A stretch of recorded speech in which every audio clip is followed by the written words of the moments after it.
En la opulenta mansión de los Morales en Nochebuena, una joven vestida de carmesí estaba a punto de tomar la decisión que lo cambiaría todo. Lo que comenzó como una elegante cena navideña tomó un giro impactante cuando se enfrentó cara. Cara con un ultimátum que le arrebataría todo lo que había conocido. Sofia Morales no era la típica heredera privilegiada. Durante 22 años, había pasado su vida cuestionando silenciosamente los valores de la élite de la Ciudad de México, conocida por su corazón compasivo y su brújula moral inquebrantable. Cuando se enfrentó a la exigencia de su padre de casarse por una fusión comercial, no tenía idea de que estaba caminando hacia un ajuste de cuentas familiar que expondría secretos de generaciones. Sofia eligió la integridad sobre la herencia en un momento que la llevaría a descubrir un legado oculto más poderoso de lo que sus padres jamás podrían haber imaginado. Lo que comenzó como la rebeldía de una hija se convertiría en un viaje de transformación. Los círculos admirados de Lomas de Chapultepec nunca volverían a ser los mismos, después de descubrir que la verdadera riqueza había estado escondida a plena vista todo el tiempo. Antes de continuar, cuéntanos desde dónde nos estás sintonizando. Y si esta historia te conmueve, asegúrate de estar suscrito, porque mañana he guardado algo extra especial para ti. Los dedos de Sofia trazaron el delicado bordado platido de su vestido, un hábito nervioso que había desarrollado durante las tensas reuniones familiares. La seda carmesí se sentía extraña contra su piel esta noche, demasiado formal, demasiado calculada. Carmen la había elegido específicamente para esta cena, insistiendo en que el color complementaría su cabello oscuro y causaría la impresión correcta.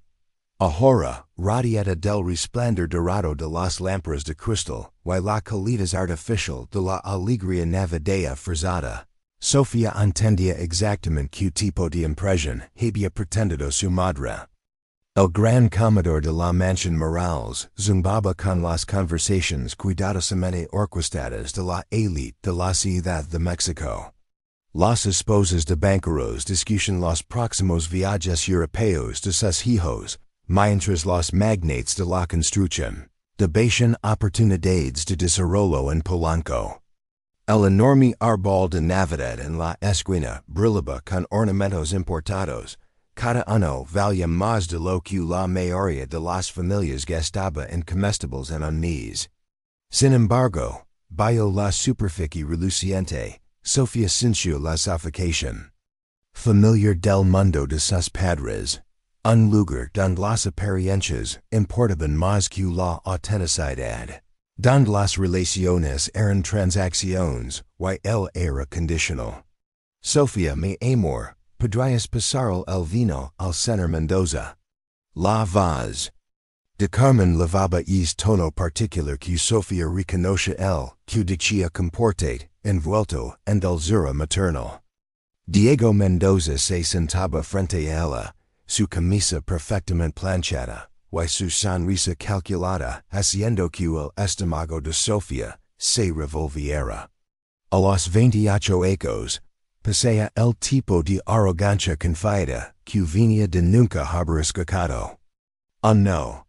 El imperio farmacéutico de su familia se había fusionado con el negocio de construcción de su padre 6 meses atrás. Y la cena de esta noche era la culminación de meses de construcción estratégica de relaciones, aunque Sofia sospechaba que la estrategia había estado en lugar mucho antes de que alguien se molestara en informarlo.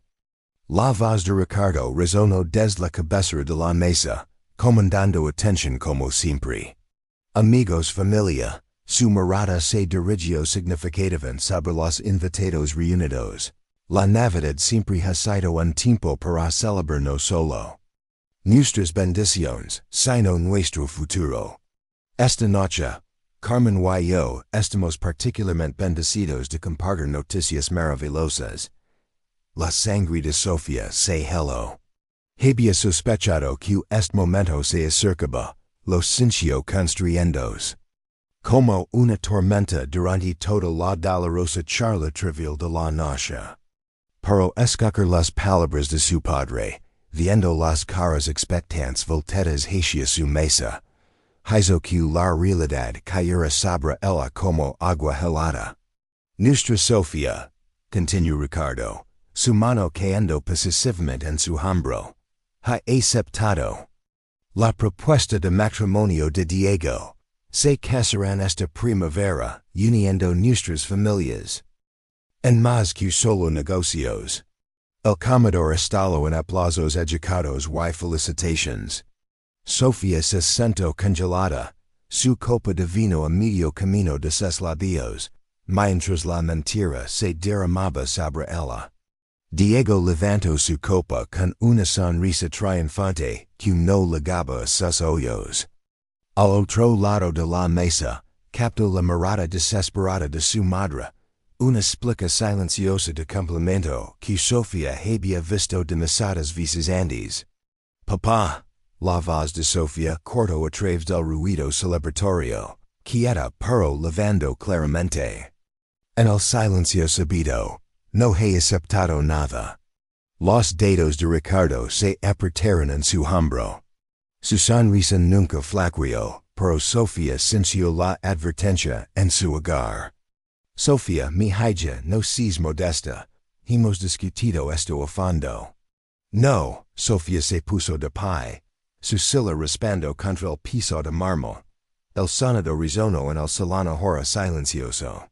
No hemos discutido nada. Has hecho anuncios y suposiciones. Pero nunca, una vez has preguntado que quiero yo. La cara de Diego se puso roja. Sofia, quizás deberíamos. Lo que yo quiero, continuó Sofia, su voz volviendo más fuerte, es terminar mi carrera en trabajo social.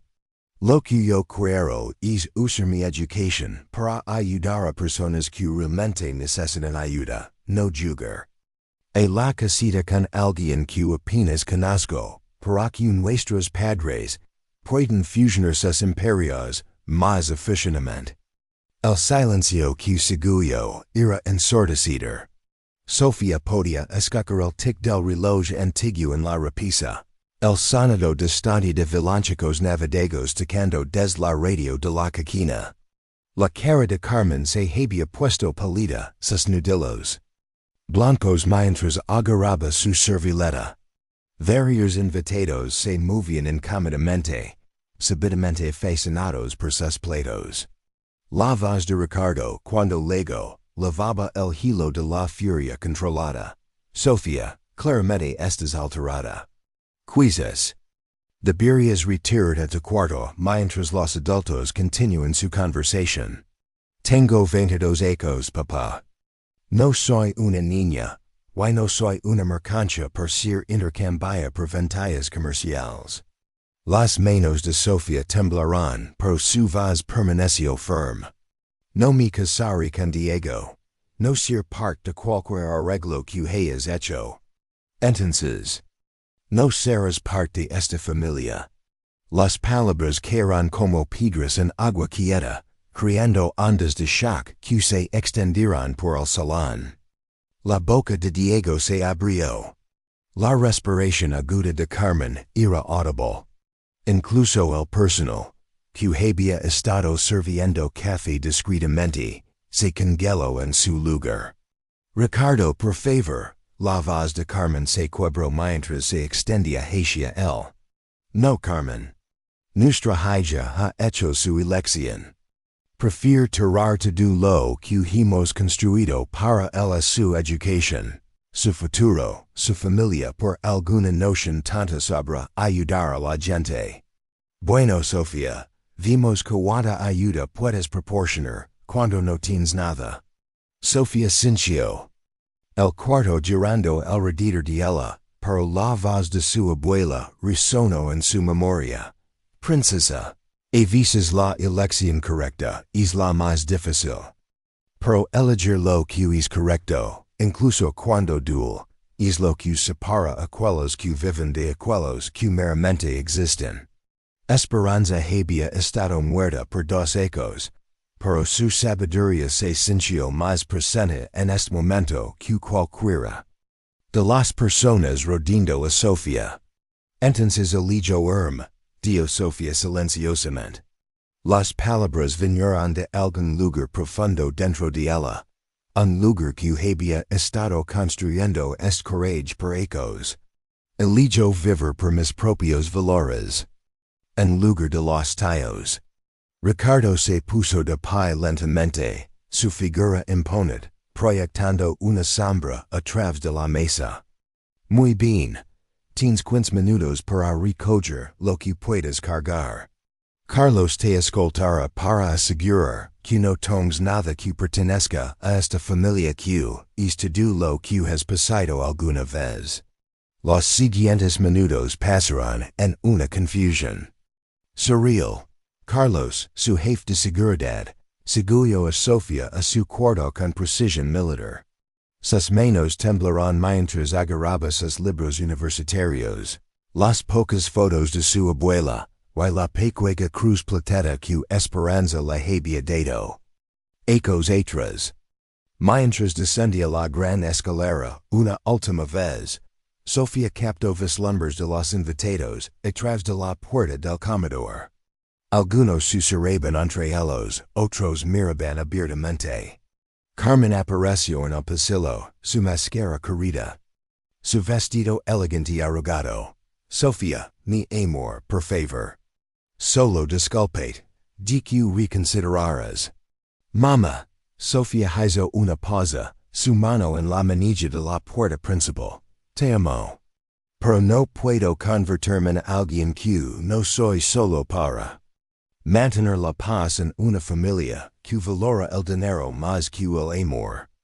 La pregunta cogó en el aire mientras Sofia se adentró en la fría noche de diciembre. Detrás de ella, la mansión brillaba con luz y calor. Adelante yacha solo oscuridad y incertidumbre. Los portones de giro se cerraron detrás de Sofia, con un eco que resonó en su pecho como el sonido final de una puerta de prisión. Parada sola en la acera fría, el vestido rojo de seda que había parecido tan elegante, horas antes ahora se sentía como un disfraz cruel, un recordatorio brillante de la vida que acababa de abandonar para siempre.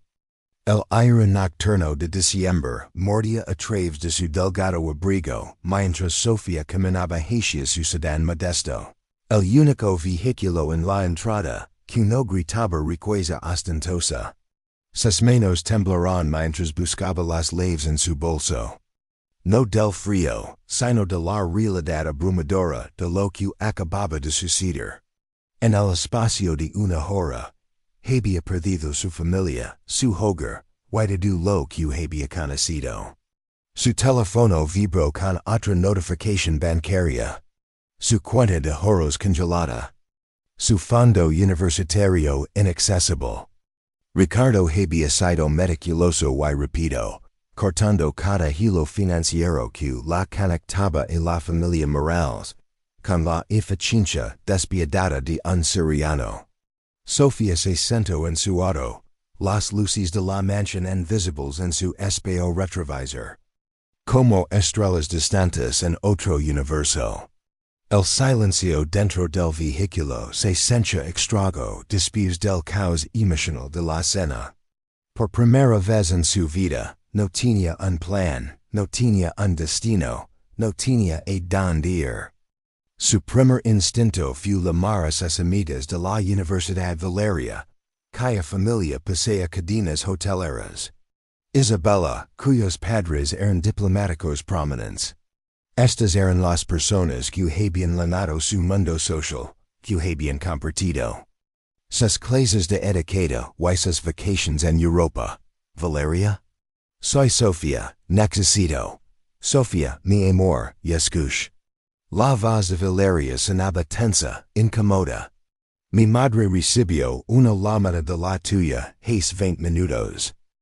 Mira, no puedo involucrarme en esto. Papá tiene negocios con tu padre. Why? El tono de marcación leno helado antes de que Sofia pudiera responder. Isabella fue aún más directa. Lo siento, Sofia, pero mi familia no puede permitirse estar asociada con cualquier escándalo. Espero que entiendas. Una por una, las personas que Sofia había considerado amigas le colgarán el teléfono o simplemente no contestarán. La red social que había pensado que la apoyaría se desintegró más rápido que papel en lluvia. Cada llamada rechazada era otra revelación dolorosa sobre la naturaleza superficial de las relaciones en su mundo interior. Mientras conducía sin rumbo por las calles de la ciudad, Sofia se dio cuenta de que no tenía idea de cómo funcionaba la vida para las personas sin dinero. Sus conocimientos prácticos se extendían a leer menús en francés y distinguir entre diferentes tipos de champagne, pero nunca había tenido que preocuparse por encontrar un lugar donde dormir o de donde vendría su próxima comida. Su primer destino fue el Hotel Marquis Reforma, donde su familia había hospedado a visitantes importantes durante años. Surely they would extend credit to a Morales, she thought. But the pristine lobby suddenly felt different, not welcoming, but intimidating. The concierge's smile faded when Sofia explained her situation. Lo siento, señorita, pero sin una tarjeta de crédito válida o efectivo para el depósito, no podemos proceder con la reservación. El siguiente hotel fue menos lujoso, y el siguiente después de eso, en más modesto. Cada rechazo era un recordatorio humilante de que su apellido, sin el respaldo financiero de Ricardo, no significaba nada. Era casi medianoche cuando Sofia finalmente aceptó la realidad brutal. No tenía suficiente efectivo en su billetera para pagar en segura la habitación más barata. La desesperación se asentó como niebla fría cuando Sofia se encontró conduciendo por áreas de la ciudad que nunca había visitado. Las calles se volvieron más estrechas, las tiendas más pequeñas, las casas más modestas. Era un México que siempre había existido paralelamente al suyo, pero que nunca había tenido razón para conocer. Fue entonces cuando notó la iglesia. La parroquia de San José se alzaba modestamente entre edificios de apartamentos y pequeños negocios.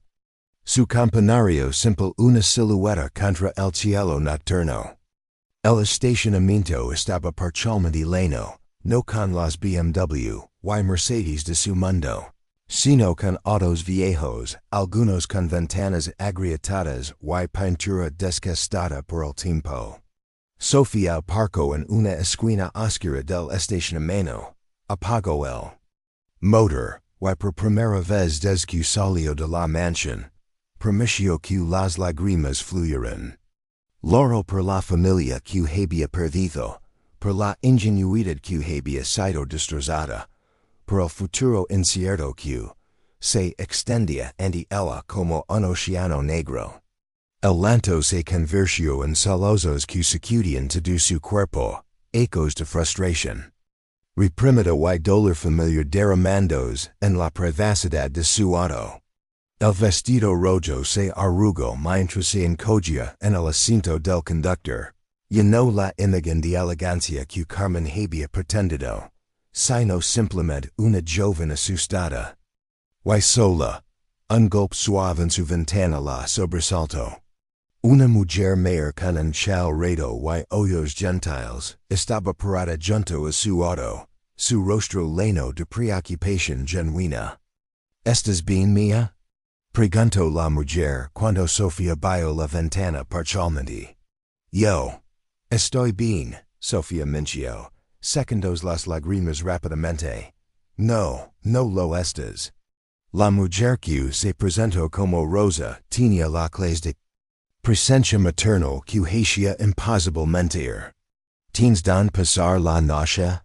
La pregunta simple destrozó las defensas restantes de Sofia. No, no tengo a dónde ir. Rosa no hizo más preguntas. En su lugar, señaló hacia el lado de la iglesia, donde varias personas habían hecho refugios temporales, con cartones y mantas. Venimos aquí cuando no tenemos otro lugar. Padre Gabriel no nos echa, siempre y cuando respetamos la propiedad. Por primera vez, Sofia realmente vio a las otras personas en el estacionamiento. Una familia con niños pequeños durmiendo en una van destartalada.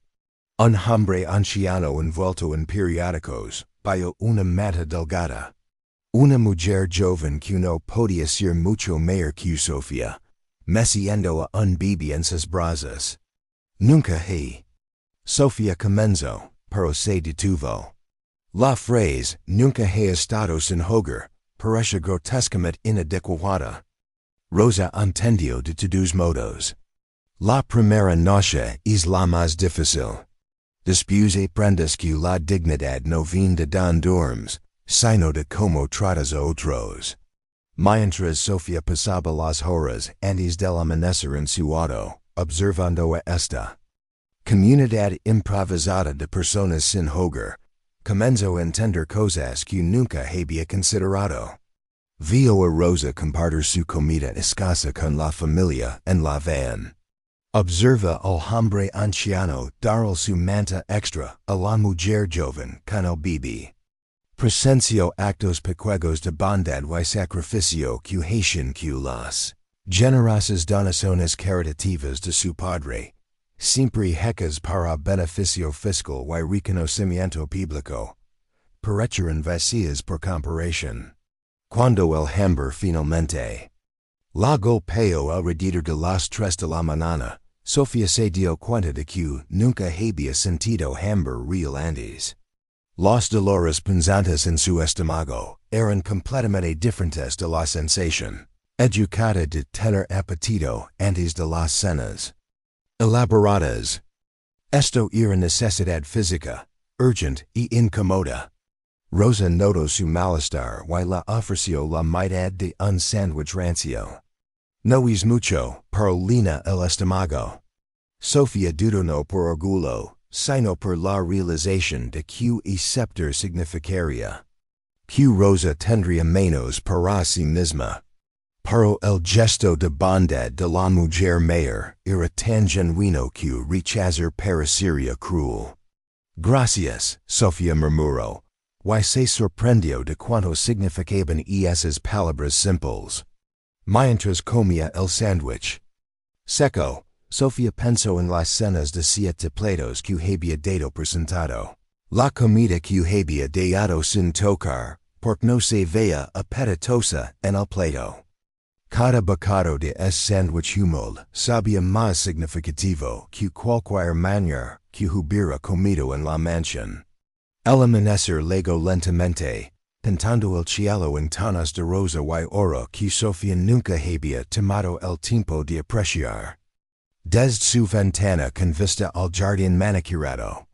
Aquí, en este estacionamiento humilde, el amanecer se sentía como una promesa de nuevas posibilidades, de segundas oportunidades, de comienzos que podrían ser diferentes de los finales.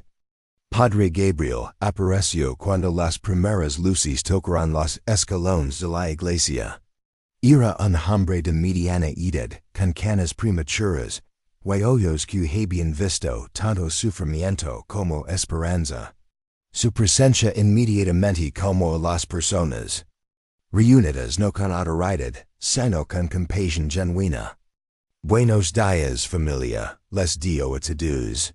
Y Sofia se dio cuenta de que realmente los veía como familia, no como casos de caridad o problemas a resolver, sino como personas dignas de amor y respeto.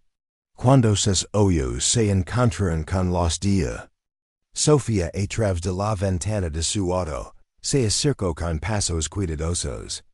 No creo habert visto antes, Hija. Sofia salió del auto, subitamente consciente de como debía verse despeinada. Con maquillaje corrido, el vestido elegante, ahora arrugado, y fuera de lugar entre esta congregación de supervivientes. Soy Sofia, yo. No tengo edad. Ir. Padre Gabriel estudió su rostro con la clase de atención que hacía que las personas se sintieran realmente vistas. Sofia, repitió pensativamente. Sofia Morales? El shock le golpeó como agua fría. ¿Me conoce? Una sonrisa suave cruzó el rostro del sacerdote. Conoce a tu abuela muy bien. Esperanza era una mujer extraordinaria. Pasó muchas horas aquí, no para recibir ayuda, sino para darla. El mundo de Sofia se tambaleó ligeramente. Su abuela, la mujer que sus padres siempre habían descrito como simple y sin importancia, había sido una presencia regular en este lugar que su familia, ni siquiera sabía que existía. Ven, dijo Padre Gabriel gentilmente. Déjame mostrar algo que tu abuela ayudó a creer. Padre Gabriel la guió hacia una sala pequeña detrás de la iglesia, donde las paredes estaban cubiertas de fotos de familias sonrientes, niños graduandos, y pequeños negocios prosperos. En el centro colgaba una placa discreta que leía: Centro de Asistencia Comunitaria, Fundación EM.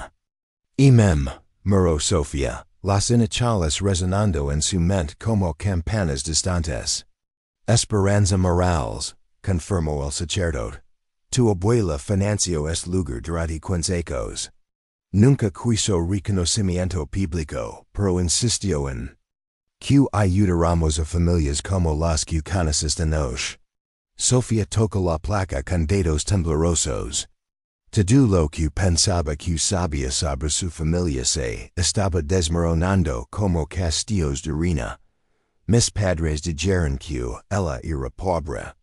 Que vivía de su pensión y nada más. Tu abuela era una mujer muy inteligente, sonrió Padre Gabriel. Entendía que a veces la bondad más poderosa es la que permanece invisible. 2 días después, mientras Sofia se duchaba en las instalaciones básicas de la iglesia, su teléfono sonó con un mero desconocido. Dudó antes de contestar cada llamada desde su expulsión, había traído rechazo o humiliación. Señorita Sofia Morales?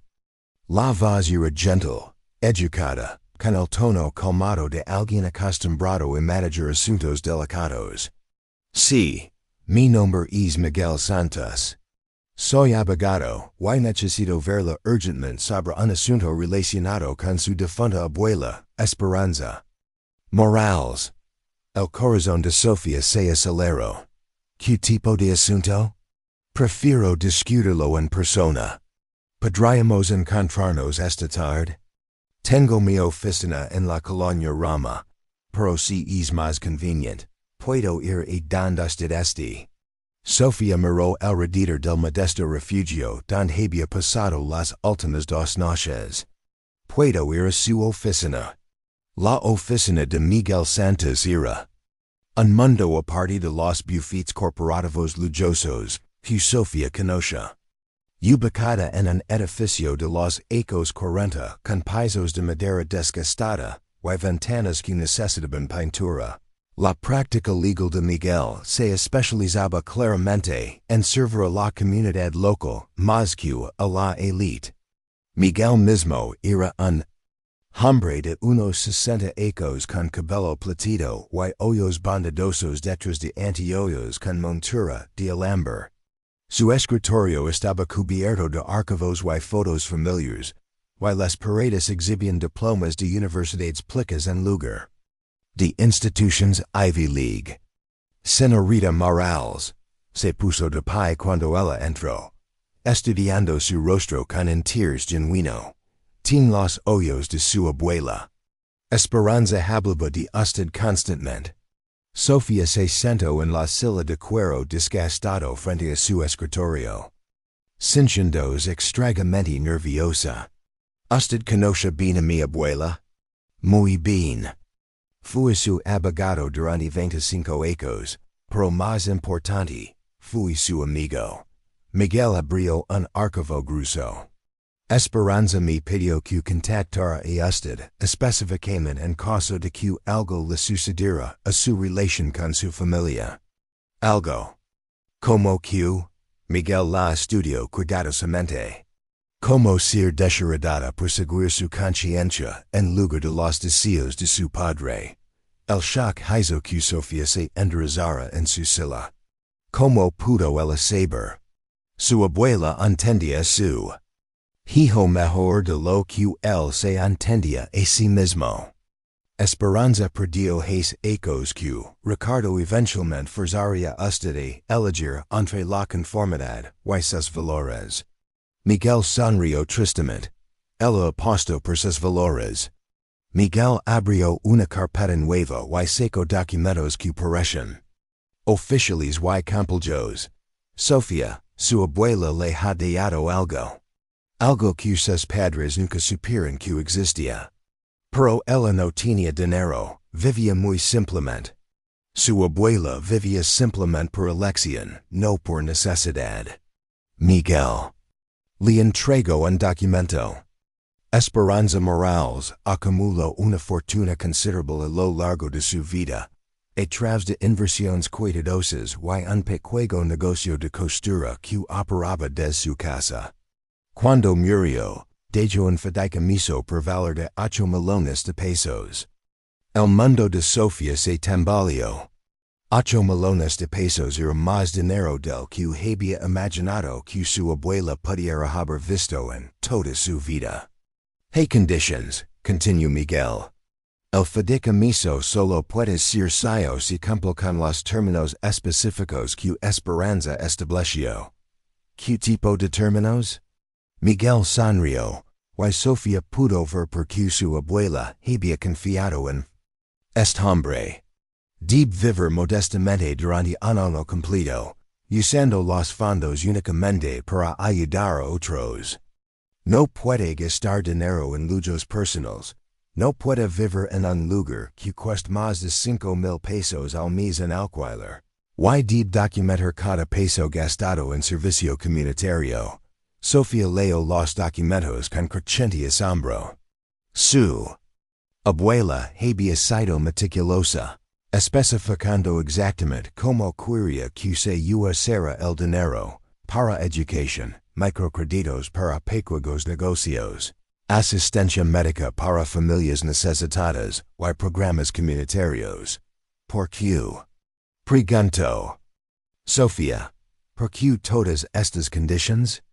Porque Esperanza quería asegurarse de que usted aprendiera lo que ella había aprendido, que la verdadera riqueza no viene de lo que acumulas, sino de lo que das. Miguel se inclinó hacia adelante. Ella creía que usted tenía el corazón para entender esto, pero necesitaba la experiencia para vivirlo. Miguel le entregó una llave y una dirección escrita a mano. Su abuela ya ha arreglado su primer año. Hay un pequeño departamento esperándola en la colonia Doctors. No es lujoso, pero es limpio y seguro. Sofia miró la dirección, reconociendo el área como una de las trabajadoras que nunca había visitado. Y si no aceptó las condiciones. Entonces el dinero vía las organizaciones benéficas que Esperanza apoyaba silenciosamente durante años. De cualquier manera se usara para ayudar a otros.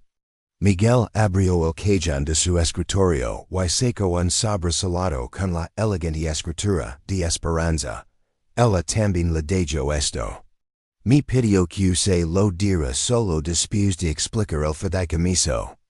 Con manos temblorosas, Sofia abrió el sobre. La carta estaba escrita en el papel personalizado, que recordaba de la casa modesta de su abuela, con el aroma débil de las gardenias que Esperanza siempre cultivaba en su jardín. Mi querida princesa, comenzaba la carta, y Sofia ya podía escuchar la voz gentle de su abuela. Si estás leyendo esto, significa que has tenido el courage de defender tus valores, a pesar de las consecuencias. Estoy orgullosa de ti, aunque yo no esté aquí para decírtelo. Durante ecos, observe cómo luchaste contra el mundo que tu padre construyó alrededor de nuestra familia. Vida bondad natural chocando contra sus expectativas materialistas. Sabía que eventualmente tendrías que elegir. Y esperaba que eligieras el amor sobre el dinero, la compasión sobre la comodidad. El dinero que te dejo no es una recompensa mía. Es una herramienta. Durante los últimos 30 años, he usado mis recursos para ayudar silenciosamente a familias en nuestra comunidad. He visto como pequeñas cantidades de dinero, aplicadas con sabiduría y corazón, pueden transformar vidas completamente. Ahora es tu turno de aprender lo que yo aprendí, que somos más ricos cuando damos que cuando recibimos. Que la verdadera familia no se define por sangre o apellidos, sino por amor y sacrificio mutuo. Que el legado más importante que podemos dejar no está en bancos, sino en las vidas que tocamos. Sé que este año será difícil. Aprenderás sobre lucha, sobre necesidad, sobre la dignidad de las personas que la sociedad a menudo ignora. Pero también aprenderás sobre generosidad, comunidad, y la satisfacción profunda que viene de servir a otros. Tu padre nunca entendió esto. Para él, el dinero era poder, y el poder era amor. Pero tú eres diferente, princesa. Tienes mi corazón y tu propia sabiduría. Confío en que usarás este regalo para construir el tipo de mundo que ambos soñamos.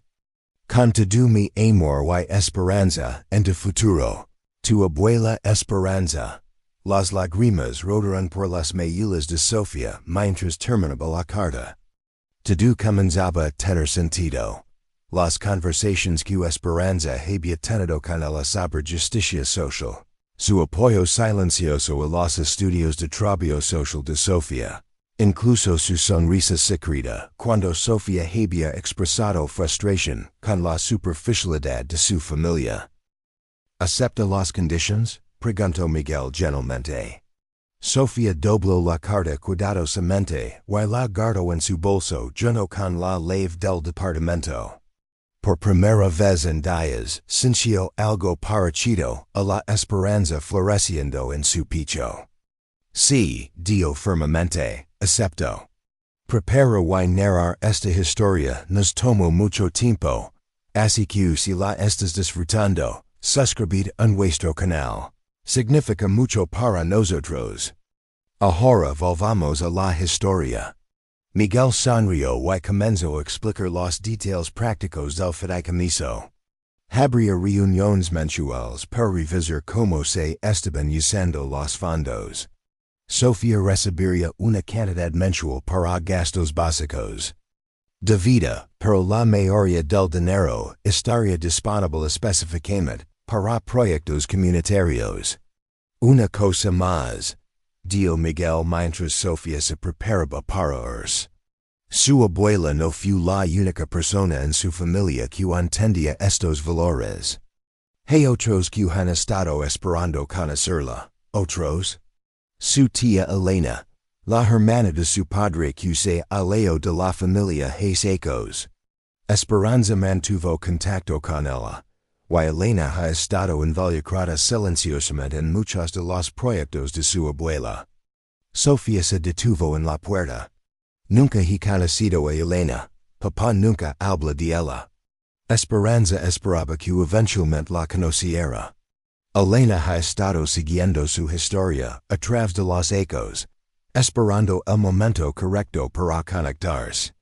Mientras Sofia salía de la oficina con la dirección de su nuevo hogar, y los laves de su nuevo futuro, se dio cuenta de que su expulsión de la familia Morales no había sido el final de su historia familiar, había sido solo el comienzo de descubrir su verdadera herencia.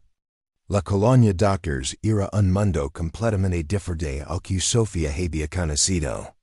Mientras conducía por las calles estrechas, observa pequeñas tiendas familiares, puestos de tacos que llenaban las aceras con aromas tentadores, y niñas jugando fútbol en espacios que, en lomas de Chapultepec, habrían sido considerados demasiado pequeños para estacionar un auto. El edificio donde viviría los próximos meses era una estructura de 3 pisos pintada de azul desgastado, con balcones pequeños decorados con macetas líneas de flores que desafiaban las limitaciones del concreto urbano. Una mujer robusta de unos 50 años estaba barriendo la entrada cuando Sofia llegó. ¿Tienes la nida de esperanza?, preguntó la mujer antes de que Sofia pudiera presentarse. Sus ojos oscuros la estudiaron con una mezcla de curiosidad y evaluación, que Sofia comenzaba a reconocer en las personas que habían conocido a su abuela. Soy Sofia Morales. Dona Carmen, se presentó la mujer, extendiendo una mano calosa, que contrastaba dramáticamente con las manos suaves de las señoras de sociedad que Sofia conocía. Esperanza me habló mucho de ti. Dio que llegarías cuando estuvieras lista. ¿Lista para qué?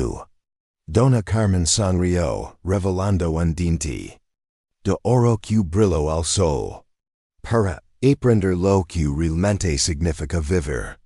El departamento era pequeño, una sala que también servía como comedor, una cocina diminuta, un dormitorio apenas lo suficientemente grande para una cama individual, y un baño que funcionaba pero que había visto días mayores. Las paredes estaban pintadas de blanco, y decoradas únicamente con un crucifijo simple, y una fotografía enmarcada de la Virgen de Guadalupe. No es el Palacio de Bellas Artes, observa Dona Carmen mientras observaba la expresión de Sofia. Pero es limpio. Seguro, y la renta incluye agua y luz. Sofia puso su única maleta que había empacado apresuradamente en la mansión sobre la cama pequeña. Sus posesiones se veían ridículamente escasas en el espacio modesto. Algunos libros universitarios, unas pocas fotos de esperanza, la cruz de plata que su abuela le había dado, y la ropa que había logrado salvar antes de su expulsión. ¿Sabes cocinar?, preguntó Dona Carmen. Sofia sintió calor en sus mejillas. No realmente, siempre tuvimos ayuda en la cocina. Bueno, eso va a cambiar rápido. No hay servicio de cuarto aquí mía. Dona Carmen se dirigió hacia la cocina minúscula. Esperanza me pidió que te enseñara algunas cosas básicas. Comenzaremos con eras. Es imposible morir de hambre si sabes hacer eras. La primera lección de cocina de Sofia fue un desastre humillante.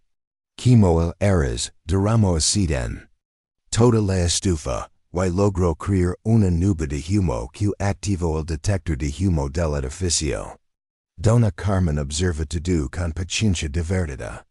Tu abuela me advirtió que esto tomaría tiempo, rió mientras ventilaba la cocina.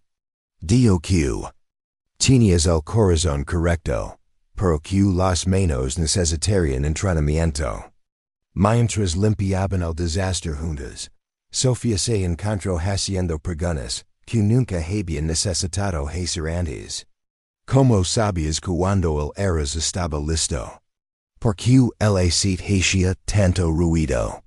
¿Cómo podías permitir comprar comida para toda una familia con tan poco dinero? Se trata de planificación, explicó Dona Carmen.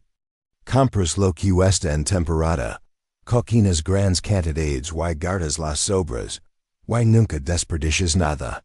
Tu abuela entendía esto. A pesar de tener dinero, siempre vivió como si cada peso importara. Y esa noche, Sofia se sentó en la sala pequeña con la carta de esperanza en sus manos, releyendo las palabras que ya se había memorizado. La diferencia entre su nueva realidad y su vida anterior era tan extrema que se sentía como si hubiera viajado a otro planeta. En la mansión, había tenido un vestidor del tamago de este departamento completo. Aquí, toda su ropa cabía en un closet pequeño con puertas que no cerraban correctamente. En Lomas de Chapultepec, el silencio nocturno era roto únicamente por el ocasional auto de lujo pasando por calles perfectamente pavimentadas. Aquí, los sonidos de la vida real llenaban las noches, bebés llorando, televisores con volumen alto, conversations de vecinos en los balcones, música de fiestas familiares que se extendían hasta altas horas. Pero sorprendente, no se sencha sola. Su segundo día en el edificio, una joven de aproximadamente su edad tocó su puerta. Era delgada con ojos intensos y cabello recogido en una cola de caballo práctica. Vestía jeans desgastados y una camiseta con el logo de una organización que Sofia no reconocía. Soy Ana Rivera, se presentó con una mezcla de curiosidad y escepticismo. Dona Carmen me dio que es la nieta de Esperanza, Sofia Morales. Ana estudió su rostro cuidadosamente. Morales, como la constructora Morales. La que construyó. Esos desarrollos de lujo que desplazaron a tres familias de mi cuadra. El estómago de Sofia se hundió. Mi padre. Sí, y esa es su empresa. Interesante. Ana se apoyó contra el marco de la puerta. Entonces la nieta de la mujer que secretamente ayudaba a nuestra comunidad es también la hija del hombre que la está gentrificando. Era, corrigió Sofia, sorprendiéndose a sí misma con la firmeza en su voz. Era su hija. Ya no tengo nada que ver con sus negocios. Ana la estudió por un momento más largo. ¿Sabes lo que tu abuela hacía aquí? Estoy empezando a entenderlo. Ven conmigo. Quiero mostrar algo. Ana la llevó a través del barrio, señalando lugares y contando historias que Sofia nunca había escuchado. La panadería en la esquina había estado a punto de cerrar, hasta que recibió un préstamo sin intereses de una benefactora anónima. El centro comunitario donde los niños iban después de la escuela había sido renovado con fondos de la Fundación EM. La clínica que proporcionaba atención médica gratuita había sido establecida con una donación substancial de alguien que prefería permanecer sin nombre. Tu abuela hizo todo esto, explicó Ana mientras se sentaban en una pequeña plaza. Don madres observaban a sus hijos jugar. Pero nunca quiso crédito. Decía que la verdadera generosidad no necesita aplausos. Sofia observa los niños corriendo y gritando, sus risas llenando el aire con una alegría que parece más auténtica que cualquier entretenimiento costoso que hubiera experimentado en su vida anterior. ¿Cómo la conoces? Preguntó. Sofía. Recibí una beca universitaria cuando tenía 17 años. Ana sonrió por primera vez desde que se habían conocido. Beca completa para estudiar desarrollo comunitario. El único requisito era que regresara a trabajar en mi barrio. Después de graduarme. Nunca supe quién la había financiado hasta que Esperanza se acercó a mí directamente hace 3 años. ¿Por qué se acercó a ti? Porque quería asegurarse de que alguien pudiera enseñarte sobre el trabajo real cuando llegaras. Ana. Miró a Sofia directamente. Tu abuela sabia que eventualmente estarías aquí. Dio que tenías el corazón para estrabio, pero que necesitarías guía. Sofia sintió un escalofrío de reconocimiento. Ella planeó todo esto. Esperanza. Era una estrategia brillante. Entendía que el cambio real toma tiempo y planificación cuidadosa. Ana se puso de pie. La pregunta es, ¿estás realmente aquí para aprender? ¿O solo estás jugando a ser pobre hasta que tu familia te perdone? La pregunta golpeó a Sofia como una bofetada. No voy a volver con mi familia. Eso está perverso. Ana comenzó a caminar. Muchas personas ricas viven a los barrios trabajadores cuando se sienten culpables o aburridas. Se cuidan unas semanas, toman fotos para sus redes sociales, y luego regresan a sus vidas cómodas sintiendo que han ayudado. No soy así. Pruébalo. Y esa noche, Sofia leyó nuevamente la carta de su abuela, pero esta vez las palabras tenían un significado diferente. Esperanza no solo le había dado dinero, le había dado un desafío. Una oportunidad de demostrar que los valores que había defendido en la cena de Nochebuena eran más que palabras bonitas. En su teléfono, tenía mensajes de números desconocidos reporteros queriendo entrevistarla sobre escándalo familiar. Antiguos amigos expresando curiosidad sobre su situación. Y sorprendente, un mensaje de Diego Mendoza pidiendo hablar con ella. Pero mientras se preparaba para dormir en la cama pequeña, escuchando los sonidos de vida real, filtrando a través de las paredes delgadas, Sofia se dio cuenta de que por primera vez en días no extrañaba la comodidad material de la mansión. Lo que extrañaba era la sensación de propósito que había comenzado a encontrar aquí, el conocimiento de que sus acciones podrían realmente importar en las vidas de personas reales. Mañana decidió comenzaría a aprender cómo convertir la herencia de su abuela en algo que honrara verdaderamente su memoria. Sofia despertó al sonido de martillos y taladros, provenientes del departamento de arriba. En la mansión, este tipo de ruido había resultado en una llamada inmediata al administrador del condominio y quejas formales. Aquí, según le explicó Dona Carmen durante el desayuno, significaba que la familia Hernández finalmente tenía dinero para reparar las tuberías que habían estado goteando durante 6 meses. Don Roberto encontró trabajo en la nueva construcción cerca del metro, explicó Dona Carmen mientras servía café en tazas despastilladas que de alguna manera hacían que el café supiera mejor que las porcelanas finas de su vida anterior. Su esposa puede finalmente dejar de poner baldas en la sala cada vez que llueve. Sofia había pasado su primera semana aprendiendo las rutinas básicas de la vida independiente, como estrar el dinero para comestibles, cuál día de la semana era mejor para comprar pan con descuento, cómo negociar con el vendedor de verduras para obtener precios justos. Cada pequeña victoria, como lograr hacer arroz sin quemarlo, se sentia más significativa que cualquier logro de su vida anterior. Pero esta mañana, mientras observaba a Dona Carmen separar cuidadosamente los frijoles, removiendo los que estaban dañados con la paciencia de alguien que entendía el valor de cada peso, Sofia se dio cuenta de que estaba lista para algo más que supervivencia básica. Quiero ver más de lo que mi abuela construyó, le dio a Dona Carmen. Ana mencionó que había proyectos por toda la ciudad. Los ojos de Dona Carmen se iluminaron. Esperanza siempre decía que es día llegaría.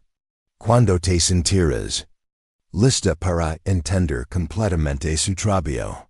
Dona Carmen desapareció en su propio departamento, y regresó con una caja de zapatos llena de recortes de periódico, Fotos y documentos cuidadosamente organizados. Tu abuela me pidió que guardara esto para ti. Explico mientras abrí la calle. Es la historia de todo lo que hizo, pero también instrucciones sobre cómo continuar. La primera foto mostró a un grupo de mujeres paradas frente a una panadería. Pequeña con un letrero que leía Panadería Familia González. En la esquina inferior, alguien había escrito en la elegante escritura de esperanza, Fremer préstamo minus 50,000 pesos, 1,998. Mi abuela prestaba dinero? Preguntó Sofia. No prestaba. Daba, corrigió Dona Carmen. Pero lo hacía de manera que las personas mantenían su dignidad. Lo llamaba inversiones en la comunidad. Mientras Sofia examinaba el contenido de la calle, Ana Rivera apareció. En la puerta. Había algo diferente en su actitud menos defensiva, más curiosa. Dona Carmen me dijo que finalmente estás lista para el tour completo. Dijo Ana, sentándose en la mesa pequeña. Esperaba este momento desde que llegaste. ¿Por qué? Porque es fácil hablar sobre ayudar a la gente cuando no has visto realmente lo que necesitan. Ana tomó una de las fotos de la calle. Tu abuela pasó años construyendo relaciones, entendiendo problemas, encontrando soluciones que realmente funcionaron. No era solo dinero, era sabiduría. Las tres mujeres pasaron la mañana planeando una ruta que llevaría a Sofia a través de la red invisible que Esperanza había construido durante décadas. Ana había trazado un mapa detallado, marcando cada lugar con colores diferentes según el tipo de ayuda proporcionada: verde para negocios, azul para educación, rojo para servicios médicos, amarillo para vivienda. Su primera parada fue la panadería Familia González, el negocio de la primera foto. La dueña, señora González, era una mujer menuda con manos fuertes y una sonrisa que inmediatamente recordó a Sofia las queridas de su abuela. Esperanza. Me dijo que vendrías, exclamó señora González, abrazando a Sofia como si la conociera de toda la vida. Mira lo que tu abuela ayudó a crear. La panadería era pequeña pero próspera, con el aroma de pan fresco llenando el aire y una fila constante de clientes locales. Las paredes estaban decoradas con fotos de bodas, quinceañeras y celebraciones familiares, todas con pasteles hechos aquí. Hace 25 años, trabajaba limpiando oficinas en las noches, y sacaba con tener mi propio negocio. Explicó señora González mientras envolvía panes dulces para que Sofia se lavara. Tenía las recetas de mi madre, conocía todos. En el barrio, pero no tenía capital para comenzar. ¿Cómo conoció a mi abuela? Esperanza era cliente regular del mercado, donde yo vendía tamales los fines de semana. Un día, simplemente se acercó y me preguntó sobre mis sueños. Los ojos de señora González se llenaron de lágrimas. No solo me dio el dinero, me ayudó a encontrar este local. Me conectó con un conador honesto, incluso me enseñó sobre permisos y regulations. Sofia observa las manos expertas de señora González dando forma a la masa. El ritmo confiado de alguien que había encontrado su propósito en la vida. ¿Alguna vez le devolvió el dinero? Tu abuela no. Quería que se lo devolviera. Dijo que la única forma de pagar era ayudar a otros cuando tuviera la oportunidad. Señora González sonrió. He ayudado a tres vecinas a comenzar sus propios negocios pequeños, usando lo que Esperanza me enseñó. Su segunda parada fue la Clínica Comunitaria San Rafael, un edificio modesto que proporcionaba atención médica básica a familias que no podían permitirse hospitales privados. La doctora a cargo, Dr. Patricia Marino, era una mujer joven con la energía incansable de alguien apasionada por su trabajo. Su abuela estableció esta clínica hace 15 años, explicó Dr. Marino mientras los guiaba a través de salas de examen limpias pero básicas. No solo proporciona el financiamiento inicial recludo, médicos recién graduados ofreciéndonos la oportunidad de servir la comunidad mientras ganamos experiencia. Sofia observa a las familias en la sala de espera, madres con niños pequeños, hombres mayores que obviamente habían venido directamente del trabajo de construcción, adolescentes que parecen incómodos pero decididos a obtener ayuda. ¿Cuántas personas atienden al mes? Aproximadamente 500 familias regulares, pero durante emergencias o epidemias, muchas más. Dr. Marino se detuvo frente a un mural pintado a mano que mostraba escenas de la vida comunitaria. Su abuela insistía en que nunca cobraríamos por servicios básicos. Dijo que la salud no debería ser un lujo. En un rincón de la clínica, Sofia notó una pequeña farmacia donde las medicinas se dispensaban a precios drásticamente reducidos. Una enfermera le explicó que muchos de los medicamentos eran comprados en bulk a través de una cooperativa que Esperanza había ayudado a organizar. Su abuela entendía que no sirve de nada diagnosticar problemas si las personas no pueden permitirse el tratamiento, dijo la enfermera. Siempre pensaba en soluciones completas. Su tercera parada fue el Centro de Educación Comunitaria, Esperanza el Prime, al lugar que Sofia había visto que lavaba abiertamente el nombre de su abuela. Era un edificio de 2 pisos lleno de aulas donde niños y adultos tomaban clases después del horario escolar regular. Ana los llevó a través de las aulas. Don Sofia vio niños de primaria recibiendo ayuda con tareas, adolescentes aprendiendo habilidades de computación, y adultos practicando alfabetización básica y inglés conversacional. Tu abuela creía que la educación era la herramienta más poderosa para romper ciclos de pobreza, explicó Ana mientras observaban a una mujer de 40 años luchar con problemas de matemáticas básica. Pero también entendía que muchas personas necesitaban educación práctica, no solo académica. En el sótano del centro, encontraron talleres donde se enseñaban oficios, carpintería, plomería, costura, reparación de electrodomésticos. Los instructores eran miembros de la comunidad que habían aprendido estas habilidades a través de años de experiencia, y ahora las compartían. Mi abuela financió todo esto. Financió, organizó y coordinó, confirmó Ana. Pero lo más importante escuchó. Esperanza nunca impuso soluciones desde fuera. Venía, preguntaba que necesitaba la gente, y luego encontraba maneras de hacer que sucediera. Su cuarta parada fue la más sorprendente, un complejo de vivienda de interés social que Sofia reconoció inmediatamente. Había pasado por este desarrollo muchas veces en el auto de su familia, y siempre había asumido que era otro proyecto gubernamental mal planificado.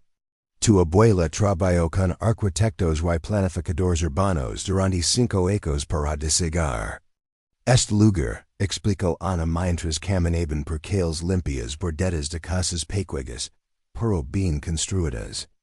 No quería caridad, quería dignidad. Cada casa tenía un pequeño jardín frontal, ventanas grandes que permitían luz natural, y suficiente espacio para familias con niños. Los niños jugaban en parques bien mantenidos mientras sus padres conversaban en bancas bajo árboles, que obviamente habían sido plantados con cuidado. ¿Cómo pudieron las familias permitirse estas casas? Tu abuela desarrolla un programa de ahorro comunitario, explicó Ana. Las familias contribuyen lo que podían durante ecos, y ella complementaba sus ahorros. Cuando tenían suficiente para el enganche, podían calificar para hipotecas a través de un banco local que ella había convencido de participar. Sofia se detuvo frente a una casa donde una mujer regaba flores en su jardín pequeño. La escena le recordó a su propia abuela, quien siempre había mantenido un jardín modesto detrás de su casa simple. ¿Puedo preguntar algo? Sofia se acercó a la mujer. Por supuesto, mía. ¿Conoció a Esperanza Morales? Los ojos de la mujer se iluminaron inmediatamente. Esperanza. Claro que la conocí. ¿Es familiar suya? Soy su nieta. La mujer dejó caer la manguera y abrazó a Sofia espontáneamente. Tu abuela cambió nuestras vidas. Antes vivíamos en un cuarto alquilado sin ventanas. Mis hijos dormían en el suelo. Ahora mira, gesticuló hacia su casa con orgullo obvio. Mis hijos tienen su propio cuarto. Mi esposo tiene espacio para su taller, y yo tengo mi jardín. Mientras regresaban al departamento de Sofia al final del día, Ana caminaba en silencio unusual. Finalmente, mientras se sentaban en los escalones del edificio observando el atardecer, habló. Todavía no estoy segura de ti, admitió Ana. Pero hoy vi algo en tus ojos cuando hablabas con las personas. No era lástima o culpa, era respeto genuino. ¿Qué viste? Vi a alguien que finalmente entiende la diferencia entre caridad y justicia. Ana la miró directamente. Tu abuela no daba limosnas, construía oportunidades.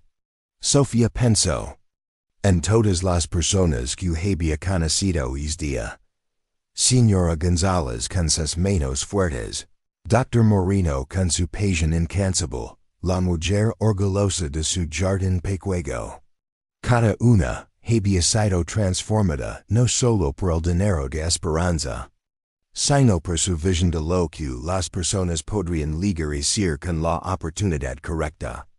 Quiero aprender a hacer lo que ella hizo, dijo Sofía finalmente. Eso va a requerir más que buenas intenciones, advirtió Ana.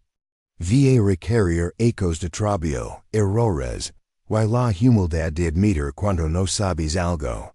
Estoy lista. Ana estudió. Su rostro por un momento largo, luego asintió lentamente. Entonces mañana comenzamos tu verdadera educación. Sofia estaba ayudando a Ana a organizar archivos en el centro comunitario, cuando los gritos provenientes de la televisión en la sala de espera interrumpieron su trabajo. Una multitud se había reunido alrededor del televisor viejo, sus rostros reflejando una mezcla de shock y satisfacción sombría. Vengan a ver esto, gritó uno de los hombres mayores. Finalmente atraparán a es ladrón de Ricardo Morales. El estómago de Sofia se hundió mientras se acercaba a la pantalla. Las imágenes mostraban su antigua vida desde una perspectiva que nunca había visto. Oficinas corporativas siendo alienadas por agentes federales. Documentos siendo confiscados en calles, y su padre siempre tan compuesto y controlado siendo escoltado en esposas hacia un vehículo policial. La reportera hablaba con la autoridad fría de alguien que había estado siguiendo la historia durante meses. Ricardo Morales, CEO de Construcciones Morales, fue arrestado esta mañana bajo cargos de corrupción, fraude fiscal, y soborno de funcionarios públicos. La investigación revela un patrón de décadas de prácticas comerciales ilegales, incluyendo el uso de materiales de construcción subestándar en proyectos de vivienda social. Sofia sintió que el aire se escapaba de sus pulmones.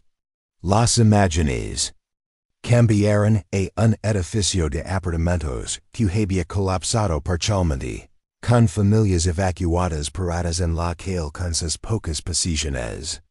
Se reporta que este complejo habitacional, construido por Morales en 2019, comenzó a mostrar gritas estructurales apenas 2 ecos después de su finalización, continuó la reportera. Las familias afectadas han presentado demandas colectivas. Alegan que Morales usó concreto diluido y acero de calidad inferior para maximizar ganancias. Ena puso una mano gentle en el hombro de Sofia, quien no se había dado cuenta de que estaba temblando. Alrededor de ellos, los comentarios de la multitud se volvían más animados. Es hombre desplazó a mi hermana de su casa para construir. Esas torres feas. Mi cocado trabajó en una de sus obras y nunca le pagó las horas extras. Siempre supimos que era corrupto. Nadie hace tanto dinero tan rápido siendo honesto. Sofia se alejó de la multitud, necesitando aire fresco. Ana la siguió al pequeño patio detrás del centro. Don Sofia se sentó pesadamente en una banca de concreto agrietada. ¿Sabías? Preguntó Ana gentilmente. No. Sofia se cubrió el rostro con las manos. Sabía que papá era despiadado en los negocios, que no le importaba desplazar a familias para sus desarrollos de lujo. Pero nunca, imagine, edificios que colapsan. Familias en peligro. Los hijos no son responsables por los crímenes de sus padres, dijo Ana firmemente. ¿No lo soy? Sofia miró las manos que habían comido en platos de porcelana fina, que habían vestido ropas caras, que habían vivido en lujo construido literal sobre el sufrimiento de otros. Todo lo que tuve, todo lo que fui, estaba construido sobre esto. Su teléfono había estado sonando constantemente desde que comenzaron las noticias. Reporteros, antiguos amigos curiosos, meros desconocidos. Finalmente, vio un nombre que reconoció, Diego Mendoza. Sofia, necesito verte, decía. Su mensaje de voz. Hay cosas que necesita saber sobre lo que está pasando. Mientras tanto, en Lomas de Chapultepec, Carmen Morales se encontraba en una pesadilla de su propia creación. La mansión que una vez había sido su orgullo, ahora se sentía como una prisión dorada, rodeada de reporteros y cámaras de televisión que documentaban cada movimiento de la familia Queda. Los empleados habían comenzado a renunciar esa mañana primero el chofer. Luego las mucamas, finalmente el jardinero que había mantenido los terrenos perfectos durante 15 años. No porque no fueran leales, sino por sus propias familias.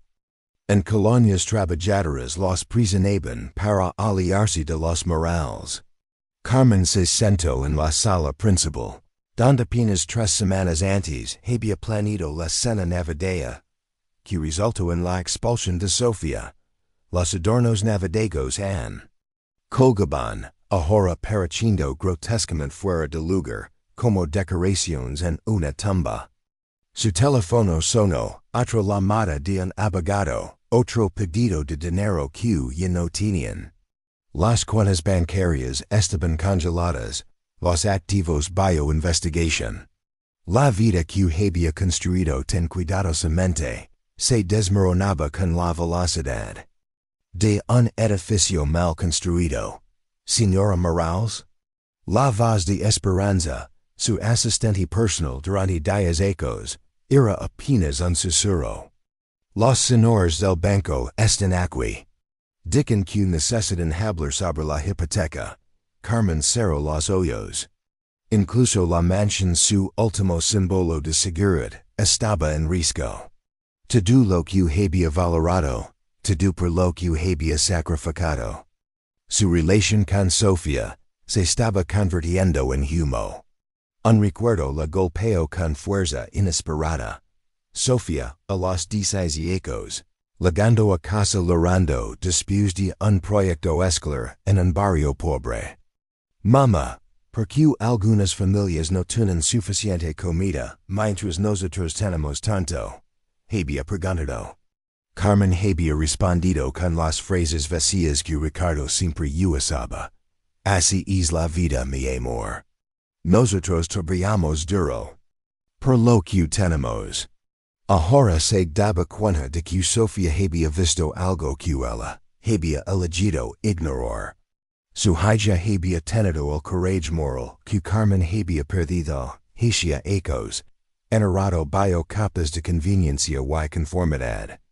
Sofia se encontró con Diego en un café pequeño cerca del centro comunitario, lejos de las cámaras y reporteros que radiaban las áreas elegantes de la ciudad.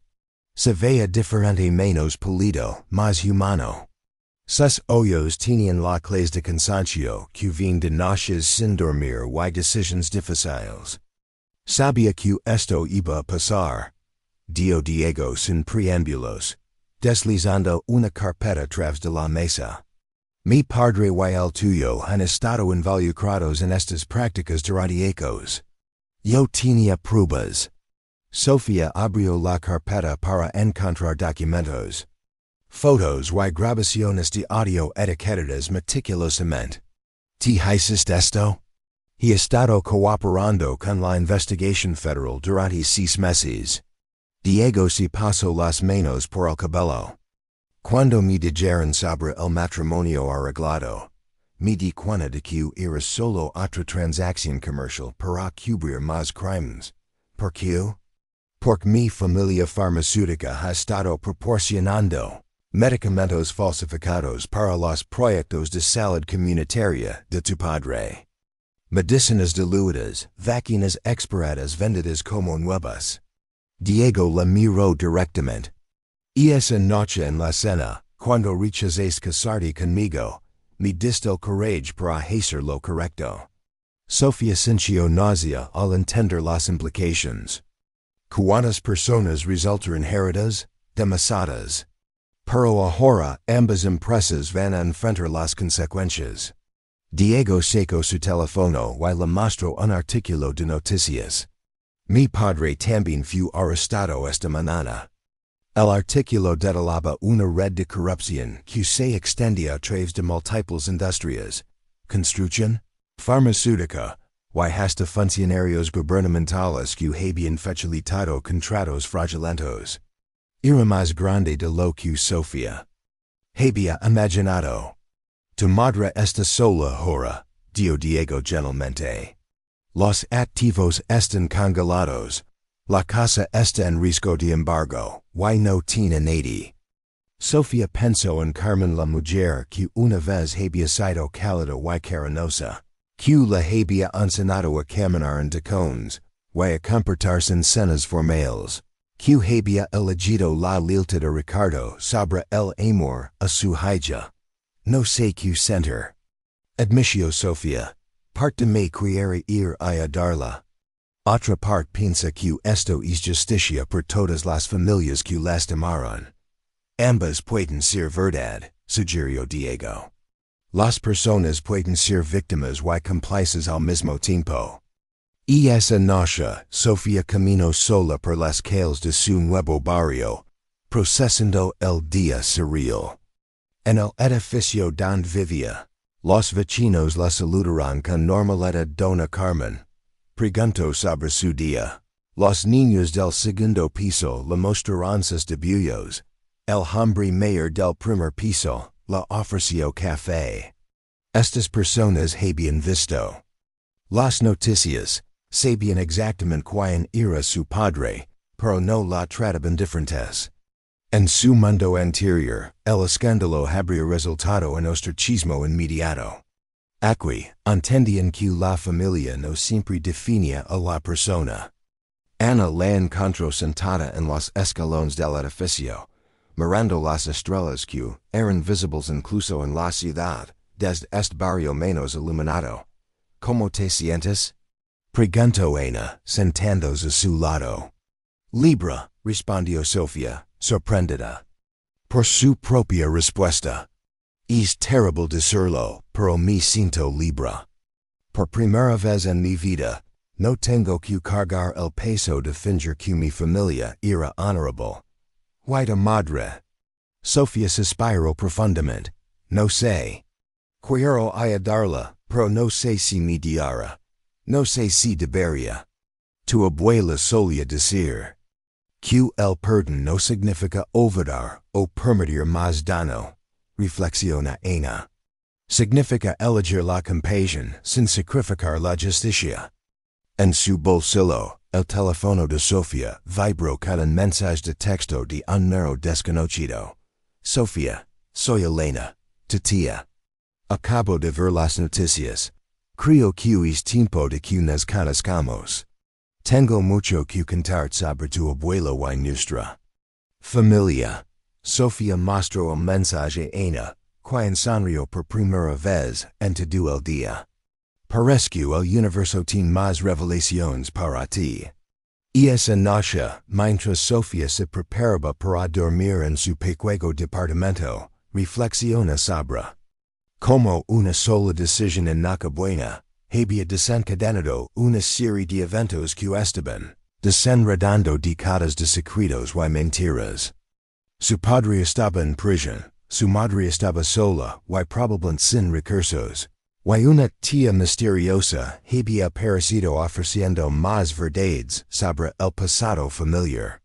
Pero Sofia ya no era la joven ingenua que había sido expulsada de la mansión.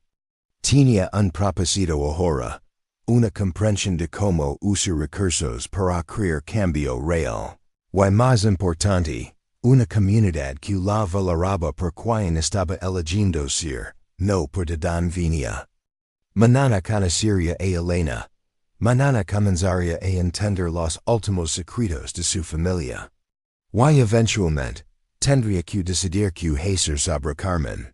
Pero esta noche, por primera vez desde Nochebuena, Sofia durmió profundamente, sin pesadillas sobre mansiones vacías o decepciones familiares. En su lugar, sonó con el centro comunitario expandido, con más familias encontrando oportunidades, con el legado de esperanza creciendo en maneras que ni siquiera su sabia abuela había imaginado. Sofia apenas había terminado su café matutino, cuando escuchó pasos ligeros subiendo las escaleras del edificio. Dona Carmen, con su instinto maternal siempre alerta, había mencionado que una señora elegante con pinta de artista había preguntado por ella temprano y esa mañana. Cuando sonó el tambor, Sofia abrió la puerta para encontrar a una mujer de unos 50 años con cabello plateado recogido en un mono despeinado y ojos que, inmediatamente, reconoció como los de su abuela. Elena Morales vestía jeans desgastados, una blusa de algodón pintada con manchas de pintura, y llevaba una bolsa grande de lona que parecía contener tesoros místicos. Sofia, dijo Elena, y su voz tenía la misma calidad musical que Sofia recordaba de Esperanza. Finalmente nos conocimos. Se abrazaron sin vacilación, como si hubieran estado esperando este momento durante años. Elena olía a óleo y jabón de lavanda, una combinación que inmediatamente hizo que Sofia se sintiera en casa. Trae algo para ti, dijo Elena, levantando su bolsa pesada. Cosas que tu abuela quería que te vieras cuando estuvieras lista. Sofia la invitó a entrar al pequeño departamento, súbitamente consciente de cuán modesto debía parecer para alguien acostumbrada a los espacios artísticos. Pero Elena miró alrededor con aprobación. Esperanza me describió este lugar perfectamente. Dijo que era exactamente lo que necesitarías para aprender lo que realmente importa. Elena abrió su bolsa y comenzó a sacar objetos que transforman inmediatamente la sala pequeña. Primero, una pintura pequeña pero exquisita de Esperanza sentada en su jardín, rodeada de las flores que había amado. La técnica era profesional, capturando no solo la apariencia física de su abuela, sino su esencia espiritual. La pinta el año pasado, después de que muriera, explicó Elena, colocando el cuadro en la mesa don Sofia pudiera verlo. Trabai. De memoria, pero esperanza visito mis sueños tantas veces durante el proceso que siento que poso para mí. Después saco una caja de madera talada llena de cartas atadas con cinta rosa. Correspondencia entre tu abuelo y yo durante los últimos 15 años. Esperanza documento todo su trabajo filantrópico en estas cartas, pero también sus esperanzas. Para ti, la tercera cosa que Elena saco, hizo que Sofia contuviera la respiración. Una chequera vieja con el nombre, Fundación EM. Impreso en letras elegantes. Tu abuela me hizo cosignataria de la cuota hace 5 años, explicó Elena. Sabía que eventualmente necesitarías a alguien que entendiera su visión para ayudarte a expandir el trabajo. Sofía toca la chequera. Con reverencia. ¿Cuánto dinero hay en la cuenta? 3 millones de pesos que tu abuela había reservado para proyectos especiales. Dinero que sus padres nunca supieron que existía. Elena sonrió con satisfacción travesa. Esperanza era una maestra en mantener secretos financieros.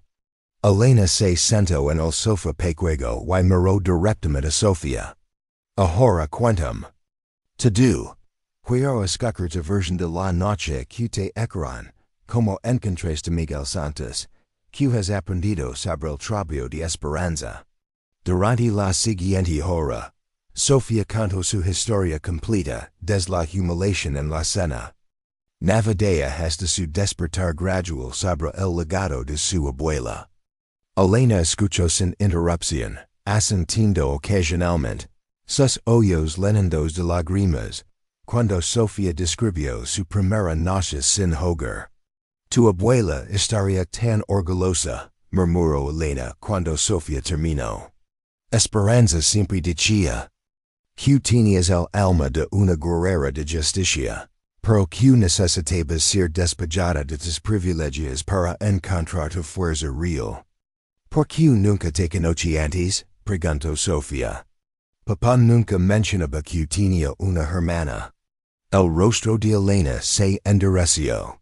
Por hace 20 años, tuve la audacia de decirle a tu padre exactamente lo que pensaba sus métodos comerciales.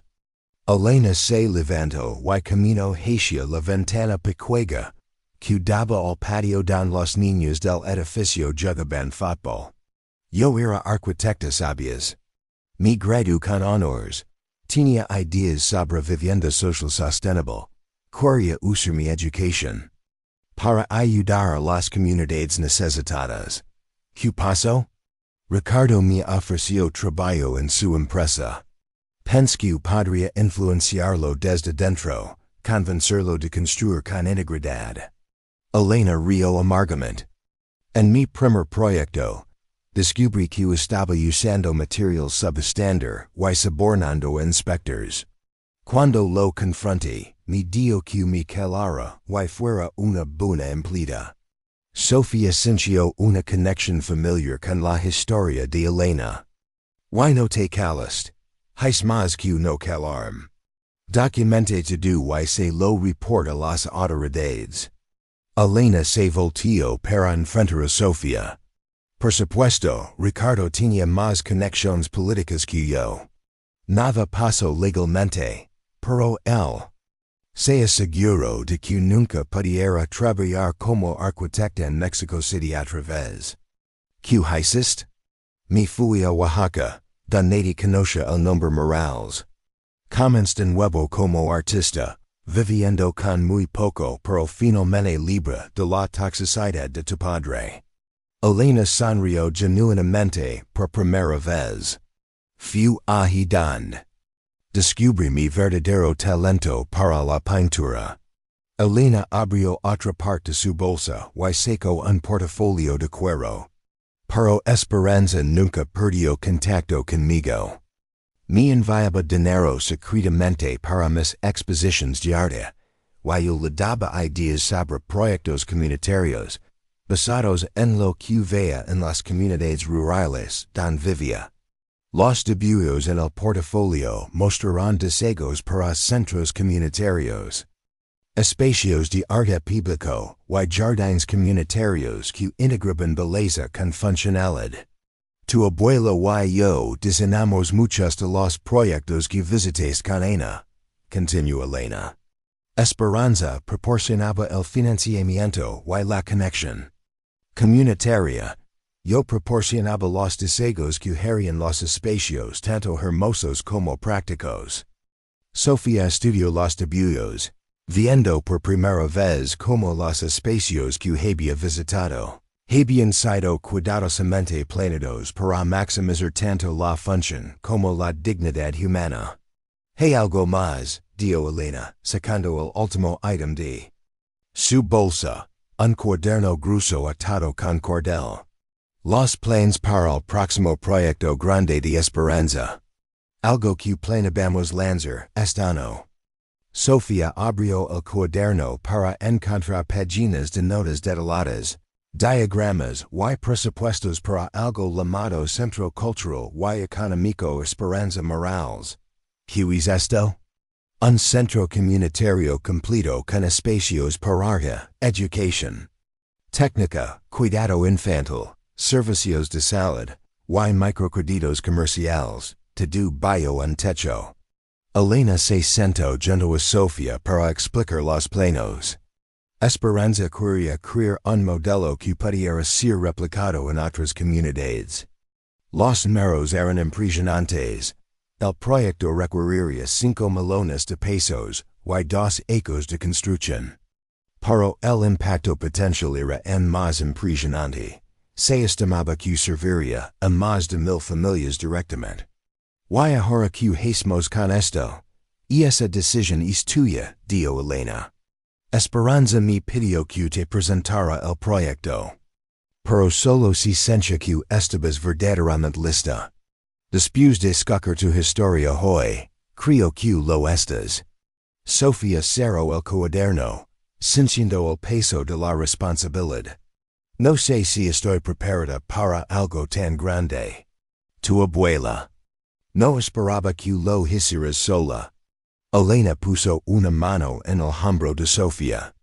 Ella construyó una red de personas: Miguel Santos para aspectos legales, Ana Rivera para organización comunitaria, yo para diseño y arte, y docenas de otros profesionales que han estado esperando el momento correcto para contribuir. Elena se levantó y caminó hacia la pintura de Esperanza. Hay algo más que necesitas saber. Tu madre ha estado tratando de contactarme. El corazón de Sofía se aceleró. Carmen? 3 llamadas en los últimos 2 días. Aparentemente, alguien le dijo que estoy en contacto contigo. Elena miró a Sofía cuidadosamente. Está desesperada, Sofía. La casa está en proceso de embargo, no tiene dinero, y está completamente sola. ¿Qué le dijiste? Nada en. Quería hablar contigo primero. Elena suspiró profundamente. Tu madre hizo elecciones terribles, pero también fue víctima de la manipulación de tu padre. Esperanza siempre tuvo esperanza de que Carmen eventualmente encontraría el coraje para hacer lo correcto. Sofía pensó en Carmen, la mujer que había elegido la seguridad sobre la integridad, el estatus sobre el amor, la conformidad sobre la conciencia. Pero también la mujer que había logrado cuando Sofía fue expulsada, que había tratado débilmente de intervenir durante la confrontación navideña. ¿Tú qué piensas que debería hacer? Creo que deberías considerarla parte de tu educación sobre perdón y segunda oportunidades, sugirió Elena. No estoy diciendo que olvides o que confíes inmediatamente.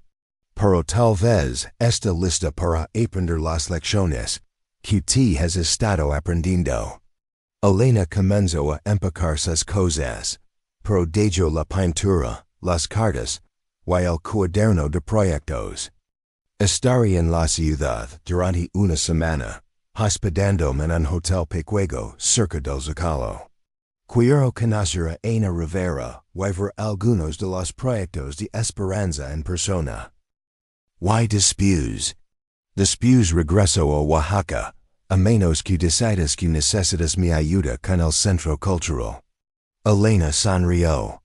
Pero tengo la sensación de que has encontrado tu verdadera familia aquí, en esta comunidad. Después de que Elena se fue, Sofia se sentó rodeada de los tesoros que su tía había traído. La pintura de esperanza parece observarla con ojos sabios, como si estuviera esperando que Sofia tomara las decisiones que determinarían el futuro de todo. El trabajo que habían construido juntas. El cuaderno del centro cultural se sencha. Pesado en sus manos, no solo por su tamaño físico, sino por las posibilidades que representaba. Era más grande que cualquier cosa que hubiera imaginado intentar. Pero mientras estudiaba los deseos de Elena y leía las notas detalladas de esperanza, Sofia se dio cuenta de que ya no era la joven asustada que había dormido en su auto en el estacionamiento de una iglesia. Tenía conocimientos ahora, conexiones, recursos, y más importante, propósito. Su teléfono sonó con un mensaje de Ana. ¿Cómo fue el encuentro con tu tía? Lista para tu siguiente lección en desarrollo comunitario. Sofia sonrió mientras escribía su respuesta. Tengo mucho que contar. ¿Qué sabes sobre construcción de centros comunitarios? La respuesta de Ana llegó inmediatamente. Esperaba que preguntaras eso. La sala de reuniones del centro comunitario provisional, en espacio prestado en el sótano de la iglesia de Padre Gabriel había sido transformada con sillas plegables donadas y una mesa larga hecha de tablones de madera sobre caballets. Sofia llegó temprano, nerviosa por su primera reunión oficial como coordinadora de proyecto, lavando los planos de Elena en un tubo de cartón y el cuaderno de esperanza bajo el brazo. Ana ya estaba allí, organizando carpetas con información sobre permisos municipales y regulaciones de construcción. Su eficiencia práctica contrastaba con la ansiedad visible de Sofia, quien había pasado la noche anterior leyendo todo lo que pudo encontrar sobre gestión de proyectos comunitarios. Lista para tu bautismo de fuego. Preguntó Ana con una sonrisa que mezclaba apoyo con diversión. Organizar a vecinos mexicanos para un proyecto grande. Es como tratar de dirigir un coro donde todos quieren cantar una canción diferente. ¿Tan difícil es? Peor, pero también más rewarding cuando funciona. Los primeros en ligar fueron Dona Carmen y Don Roberto, seguidos por María la madre soltera que trabajaba turnos nocturnos, con su hijo de 8 años colgado de su mano. Gradualmente, la sala se llenó con una mezcla diversa de residentes, madres jóvenes, trabajadores de la construcción que habían terminado sus turnos, estudiantes universitarios, adultos mayores, y pequeños empresarios del barrio. Sofia había preparado un discurso formal, pero cuando vio las caras expectantes algunas esperanzadas, otras escépticas, todas marcadas por ecos de promesas rotas por políticos y organizaciones externas, decidió hablar desde el corazón. Page 2. Meses yo no conozco este barrio, comenzó, extendiendo los planos sobre la mesa. Mis padres me habían enseñado que las personas como ustedes eran problemas que el gobierno debería resolver, no vecinos que podrían ser mis maestros. Murmullos de curiosidad llenaron la sala. María se inclinó hacia adelante, estudiando. El rostro de Sofia con la intensidad de alguien acostumbrada a evaluar sinceridad rápidamente. Mi abuela, Esperanza Morales, trabajó en esta comunidad durante 30 años sin que yo lo supiera. Después de que me echaron de mi casa, Aprendí que ella había estado construyendo algo extraordinario aquí no solo dando dinero, sino creando oportunidades para que las personas construyeran sus propias solutions. Sofia desenrolló los planos de Elena, revelando deseos detallados para un edificio de 3 pisos con espacios flexibles, jardines comunitarios, y áreas tanto para servicios como para generación de ingresos. Esto es lo que ella sacaba como su proyecto final. Un centro que no solo ofrezca servicios, sino que genera oportunidades económicas para la comunidad. Don Roberto, calles menos marcadas por décadas de trabajo de plomería, habían visto más proyectos fallidos que exitosos. Fue el primero en hablar. Se ve bonito en papel mía. Pero he trabajado en muchas construcciones que prometen beneficiar a la comunidad, y terminaron siendo negocios para políticos y contratistas ricos. Tiene razón en desconfiar, respondió Sofia. Mi propio padre construyó edificios usando materiales baratos mientras se cuidaba con la diferencia. Por eso este proyecto va a ser diferente desde el principio. Sofia sacó el cuaderno de esperanza y lo abrió a una página específica. Mi abuela estableció 3 principios para todos sus proyectos: transparencia total, control comunitario y sostenibilidad a largo plazo.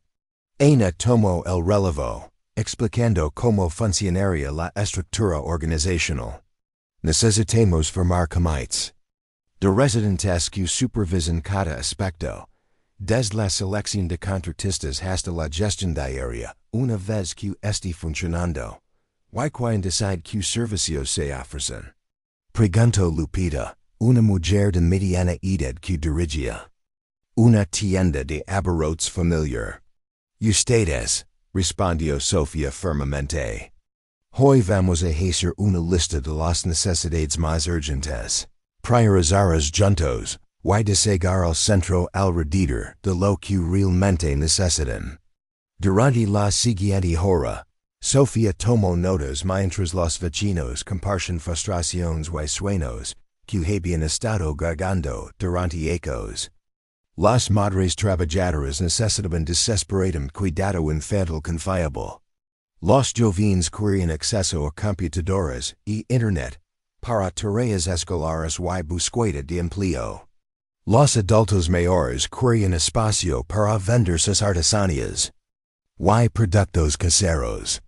Las familias necesitaban servicios de salud accesibles, especialmente atención dental que nunca habían podido permitirse. Mi hermana sabe coser muy bien, ofreció María. Podría enseñar clases si tuviéramos espacio con máquinas de coser. Yo sé reparar electrónicos, agregó Carlos, un joven de 18 años. Podría enseñar a otros, y también ofrecer servicios de reparación. Sofia se dio cuenta de que no estaban solo pidiendo servicios, estaban ofreciendo contribuir sus habilidades y conocimientos. La visión de esperanza había sido correcta. La comunidad no necesitaba caridad, necesitaba plataformas para desarrollar su propio potencial. ¿Cuánto va a costar? Preguntó Dona Carmen con la franqueza directa que Sofia había aprendido a valorar. 5 millones de pesos para construcción y equipamiento inicial, respondió Sofia, mostrando los presupuestos detallados que Elena había preparado. Plus costos operativos durante los primeros 2 años mientras el centro desarrolla sus propias fuentes de ingresos. Silencio llenó la sala. Para personas acostumbradas a contar cada peso, 5 millones sonaba como una cantidad astronómica. ¿Y de dónde viene ese dinero? Preguntó don Roberto. De la herencia de mi abuela, que específicamente reservó para este tipo de proyecto. Pero también necesitamos contribuciones de la comunidad, no necesariamente dinero, sino tiempo, habilidades y compromiso a largo plazo. Ana de trabajo hoy hasta papel, vamos a hacer un ejercicio. Escriban que podrían contribuir al proyecto habilidades, tiempo, contactos, cualquier cosa. Mientras los vecinos escribían, Sofia observa sus rostros. Veía cautela mezclada con esperanza, escepticismo combatiendo con posibilidad. Estas eran personas que habían aprendido a protegerse de la decepción, pero que tenían la valencia de imaginar algo mejor. María fue la primera en compartir. Puedo trabajar en limpieza y mantenimiento. También puedo ayudar con cuidado de niños porque sé lo que necesitan las madres trabajadoras. Carlos levantó la mano. Puedo ayudar con instalación eléctrica. Mi papá es electricista y me ha enseñado mucho. Uno por uno. Cada persona en la sala ofreció algo. Desde habilidades técnicas hasta conexiones con proveedores locales. Desde tiempo de voluntariado hasta ideas sobre programación. Esto es exactamente lo que mi abuela esperaba, murmuró. Sofía, sintiendo una emoción que amenazaba con convertirse en lágrimas. No dependencia, sino colaboración. Padre Gabriel apareció en la puerta, trayendo café y pan dulce para el grupo. Como vi la primera reunión del futuro centro.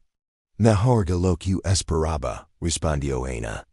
Pero ahora viene la parte difícil convertir ideas en realidad.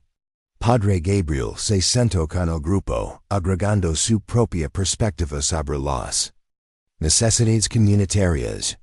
Una cosa que siempre he observado en proyectos exitosos. Necesitan alguien que entienda tanto la burocracia oficial como las realidades comunitarias. ¿Conoce a alguien así? Preguntó Sofía. Conozco a varias personas. Pero también sé que el mejor coordinador de proyecto es alguien que tiene stake personal en el éxito. Alguien cuya vida también será transformada por el resultado. Sofía entendió que se refería a ella, pero la responsabilidad se sentía abrumadora. ¿Y si cometo errores? ¿Y si no sé cómo manejar los aspectos técnicos? Tu abuela no sabía sobre administración de proyectos cuando comenzó, observa Dona Carmen. Pero aprendió porque se preocupaba lo suficiente para hacer el esfuerzo. La reunión concluyó con la creación de 5 comités especializados, construcción y infraestructura, liderado por Don Roberto. Programación educativa, coordinado por Ana. Servicios de salud, encabezado por Rosa, una enfermera retirada. Desarrollo económico, a cargo de Lupita. Y administración financiera, que estaría bajo la supervisión directa de Sofía. Nos reuniremos aquí todos los martes, hasta que tengamos nuestro propio espacio, anunció Ana. Y necesitamos comenzar el proceso de permisos de inmediato si queremos iniciar la construcción antes del verano. Mientras los vecinos se retiraban poco a poco, Sofía se quedó organizando papeles, procesando la magnitud de lo que habían decidido emprender. Elena tenía razón. Esto era mucho más grande de lo que ella jamás había imaginado. Enfrentar. Ana se acercó mientras Sofía guardaba los planos. ¿Cómo te sientes? Aterrada y emocionada al mismo tiempo, admitió Sofía. Eso es totalmente normal. Si alguien no siente miedo ante un proyecto de 5 millones de pesos, es que no lo está tomando en serio. Sofía miró a su alrededor, en la pequeña sala donde habían sembrado las semillas de algo transformador. Mi abuela sabía exactamente lo que hacía, ¿no? Me puso en situaciones donde tendría que aprender estas habilidades para poder salir adelante. Más tarde, mientras revisaba presupuestos de construcción en el Centro Comunitario Provisional, Ana entró apresurada, con una expresión que inmediatamente puso en alerta a Sofía. Hay una mujer elegante afuera preguntando por ti, dijo Ana, con un tono que mezclaba protección y curiosidad. Lego en taxi, se la ve nerviosa, y está vestida como si viniera de due, bueno, de tu antigua vida. El corazón de Sofía se aceleró.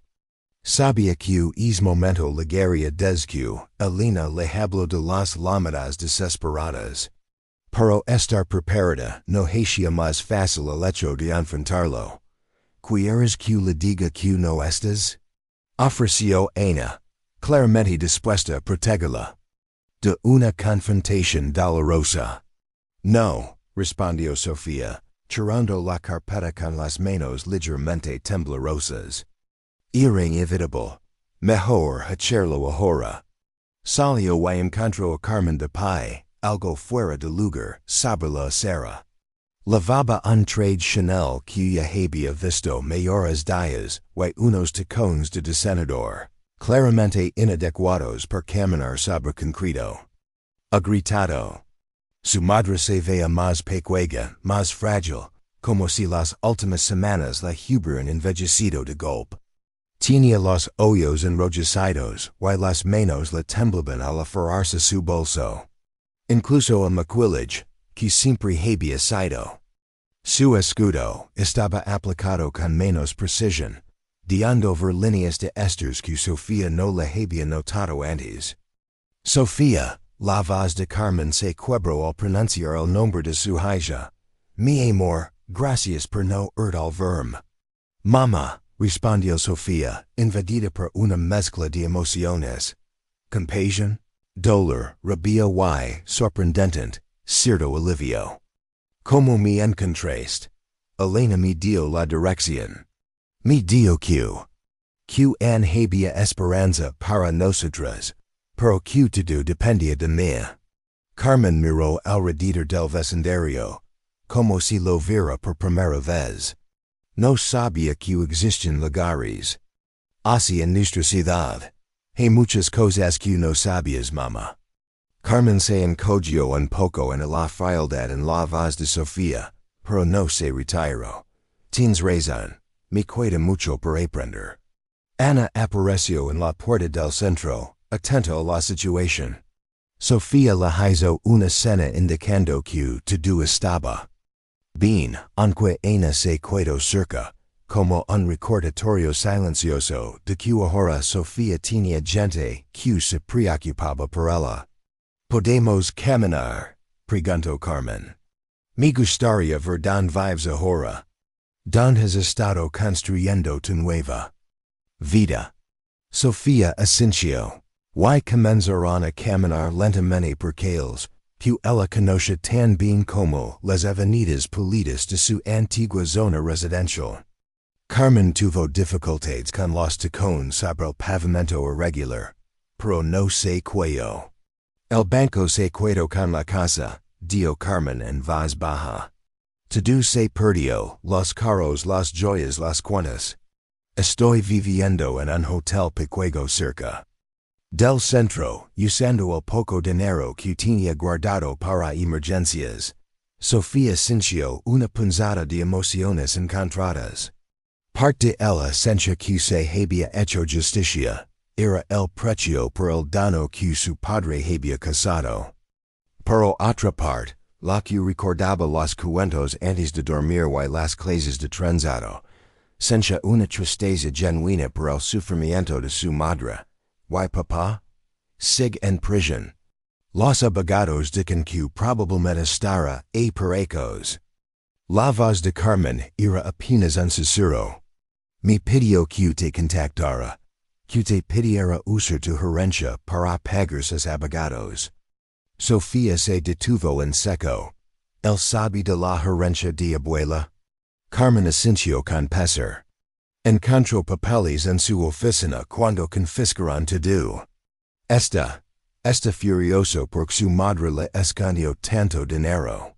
Claro que está furioso, dijo Sofía, sintiendo como subía la rabia. Incluso en la cárcel, sigue creyendo que tiene derecho a controlar todo y a todos. No vain por eso, dijo Carmen rápidamente, notando la furia en su hija. Vine pork, necessitaba vert. Elena mi dio cosas, pero yo necessitaba comprobarlo. Por mí misma. Llegaron al edificio don vivía Sofía. En el balcón, dona Carmen regaba sus plantas. Al verlas vio de inmediato, con instinto maternal activado por la tensión que percibió. Sofía mía, ¿todo bien? Preguntó, mirando con atención a la mujer elegantemente vestida. Dona Carmen, ella es mi madre Carmen Morales, dijo Sofía con cuidado, observando cómo ambas mujeres se analizaban mutuamente. Los ojos de Dona Carmen se agrandaron levemente. Claramente reconoce el apellido por los noticieros, pero su hospitalidad natural prevaleció. Señora Morales, benvenida. ¿Le gustaría un cafecito? Parezco le vendría bien o no. Los ojos de Carmen se llenaron de lágrimas ante la sencilla amabilidad de una mujer que tenía todo el derecho del mundo a rechazarla. Eso es muy amable, pero no quiero molestar. No es molestia, respondió Dona Carmen con suavidad. Sofia is family, so you're welcome in our home. As they climbed the stairs to Sofia's small apartment, Carmen observed everything with the attention of someone seeing an alien world. The sounds of children playing, the smell of cooking from multiple kitchens, the friendly greetings from neighbors, it was all completely foreign to her experience. Inside Sofia's modest apartment, Carmen sat carefully on the small sofa, her expensive clothes looking ridiculous in the simple space. Her eyes went immediately to Elena's painting of Esperanza, and she gasped softly. That's how I remember her when you were little, Carmen whispered. Before Ricardo convinced me, she was just a foolish old woman with impractical ideas. She wasn't foolish, Sofia said firmly. She was building something extraordinary while you and Papa were destroying lives for profit. Carmen winced but didn't defend herself. I know. I'm beginning to understand how wrong we were about everything. Dona Carmen returned with coffee and pan dulce, settling herself where she could observe both women. Her presence was calming, but also protective. Clearly, she wasn't going to let anyone hurt Sofia in her space. Tell me about this place, Carmen said, gesturing toward the window where children's voices could be heard. Tell me about your life here.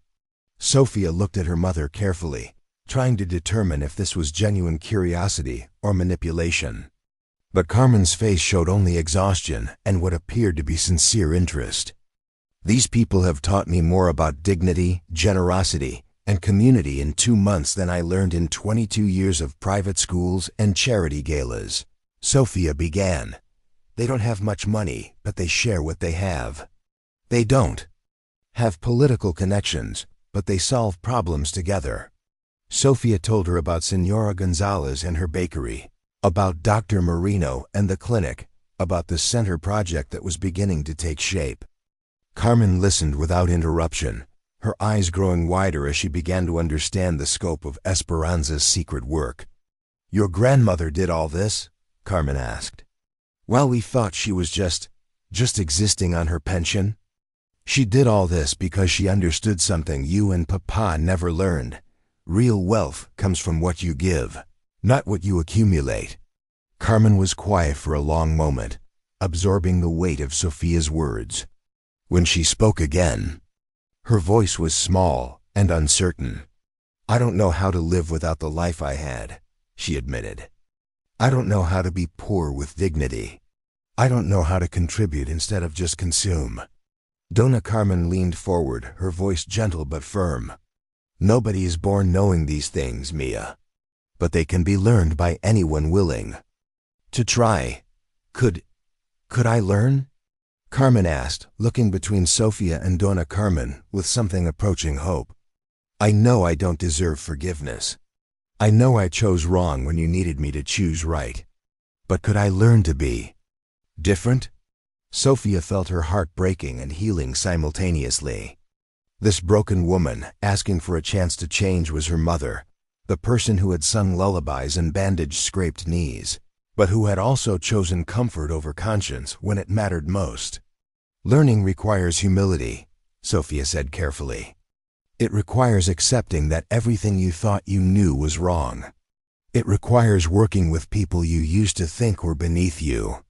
It requires giving up any expectation of getting your old life back. I understand, Carmen nodded quickly. Or, I think I'm beginning to understand. It also requires making amends for the harm you were part of, Sofia continued. That means testifying truthfully about Papa's crimes, even if it means he stays in prison longer. Carmen's face went pale, but she didn't hesitate. If that's what justice requires, then yes. I should have spoken up years ago. Aina appeared at the door, knocking softly. Sofia, sorry to interrupt, but we have the contractor meeting in an hour. To do Bean? Aina, come in. I want you to meet my mother. Aina entered cautiously, clearly ready to defend Sofia if necessary. Carmen stood and extended her hand. Aina Rivera? Sofia has told me about your work. I owe you thanks for taking care of my daughter when I failed to. Aina studied Carmen for a moment before accepting the handshake. Sofia takes care of herself. I just helped her see what she was capable of. Could you tell me about the center? Project? Carmen asked. I'd like to understand what Sofia is building. For the next 30 minutes, Aina explained the community center plans while Sofia watched her mother carefully. Carmen asked thoughtful questions about funding, community engagement, and long-term sustainability. Her business background, despite being used for terrible purposes, gave her insights into project management that were actually useful. The numbers look solid, Carmen said finally. But have you considered what happens if the city tries to change zoning or impose new regulations? Midway through construction? Aina and Sofia exchanged glances. It was a good question they hadn't fully addressed. I might know some people who could help navigate those issues, Carmen continued hesitantly. Not corrupt officials, I'm done with that world. But legitimate. Contacts who understand how to work within the system properly. Why would you want to help? Aina asked directly. Carmen looked at Sofia, her eyes filling with tears again. Because this is what my daughter has chosen to dedicate her life to. Because it's what my mother-in-law believed in. And because maybe helping something good grow is the only way I can begin to make up for the bad things I was part of. Sofia felt something shifting inside her chest, not forgiveness yet, but the beginning of possibility. If you really want to help, it would have to be on our terms. No special treatment, no shortcuts, no using your connections for personal gain. I understand. And you'd have to start at the bottom, learning how this community actually works before you could contribute anything meaningful. I'm ready. To do that, Sofia looked at Dona Carmen, who had been observing the entire conversation with the wisdom of someone who had seen many family reconciliations over the years. What do you think, Dona Carmen? Can people really change? I've seen miracles, Mia, but they only happen when people are willing to do the hard work of becoming different. She looked directly at Carmen. The question isn't whether you can change, Signora. The question is whether you're willing to change without any guarantee that you'll get back what you lost. Carmen was quiet for a long moment, clearly wrestling with the implications. Finally, she spoke with a voice that sounded stronger than it had all day. I can't get back what I lost, because what I lost was built on other people's suffering. But maybe I can help build something that creates joy instead of pain. Sofia felt tears threatening for the first time since her mother had arrived. If you're serious about this, there's someone you need to meet. Someone who knew Abuela better than anyone and who can teach you what she taught me. Padre Gabriel? Yes, but first, you need to understand something crucial. This isn't about rehabilitation or earning your way back into my good graces. This is about discovering who you actually are when you're not performing for society or hiding behind wealth. Carmen nodded, and for the first time since arriving, she smiled, a small, uncertain smile, but genuine. I'd like that, she said.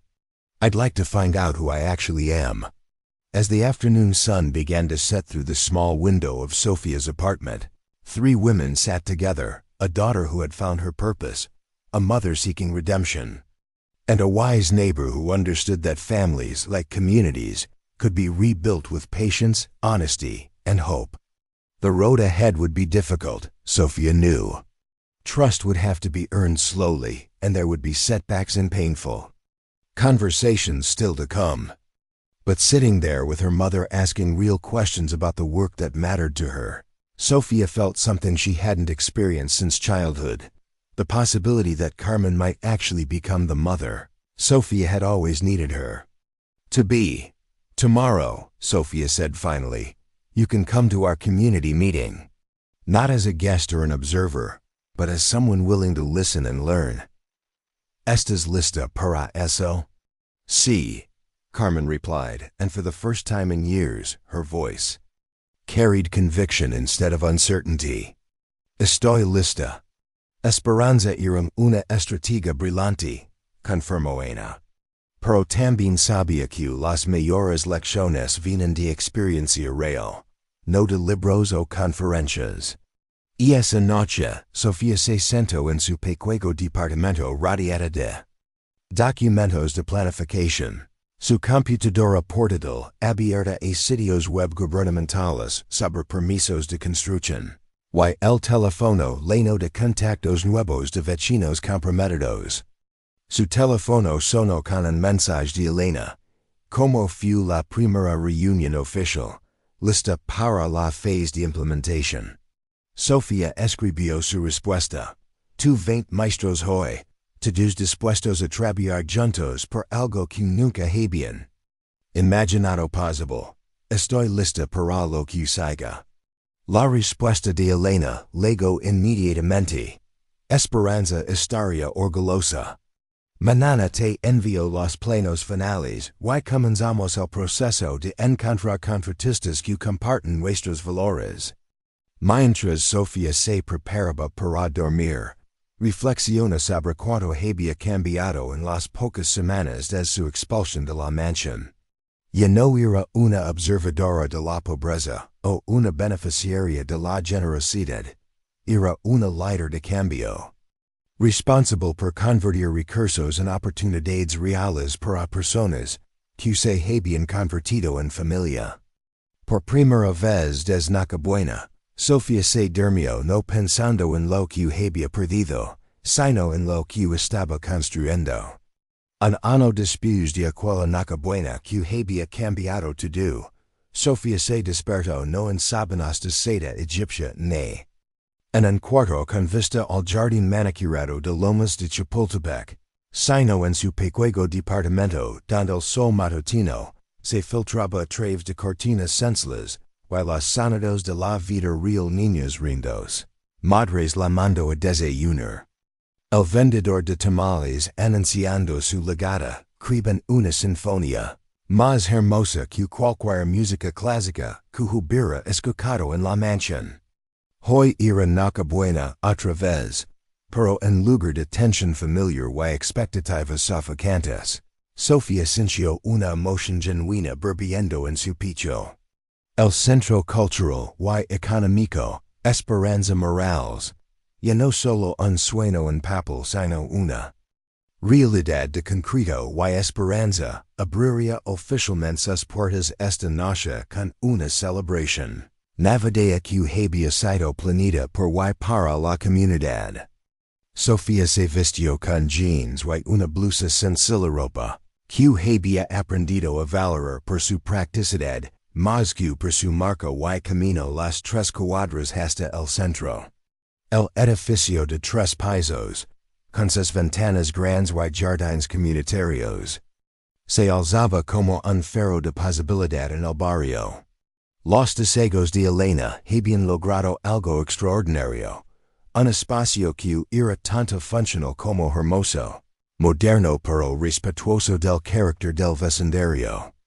Ana ya estaba allí, dirigiendo a un grupo de voluntarios, que colgaban decoraciones navideñas hechas por los niños en los talleres de arte del centro. No eran ornamentos costosos importados, sino estrellas de papel y ángeles de cartón credos. Con las manos pequeñas y la imaginación ilimitada de pequeños, que ahora tienen un lugar seguro para jugar y aprender después de la escuela. ¿Lista para el gran día? Preguntó Ana, sonriendo mientras admiraba una guirnalda hecha de flores. De papel que los adultos mayores habían creado en su clase de artesanías. Más que lista, respondió Sofía, sintiendo una satisfacción profunda al ver como cada espacio del centro ya mostraba signos de vida vibrante. La clínica dental en el primer piso había atendido a más de 200 familias en sus primeros 6 meses. El laboratorio de computación en el segundo piso estaba lleno todas las tardes con estudiantes, haciendo tareas y adultos aprendiendo habilidades digitales. Los talleres de oficios en el sótano habían generado 3 pequeños negocios nuevos, que ya estaban proporcionando ingresos sustentables a sus propietarios. Señora González vía traer 5 docenas de sus pasteles especiales, reportó María, quien ahora coordinaba el programa de cuidado infantil del centro y había florecido en su rol de liderazgo. Y don Roberto organizó a todos los músicos del barrio para el concierto de esta noche. Sofía caminó a través del centro, observando con orgullo materno como cada espacio reflejaba las necesidades y personalidad de la comunidad. En la sala principal, las mesas estaban siendo organizadas para la cena comunitaria.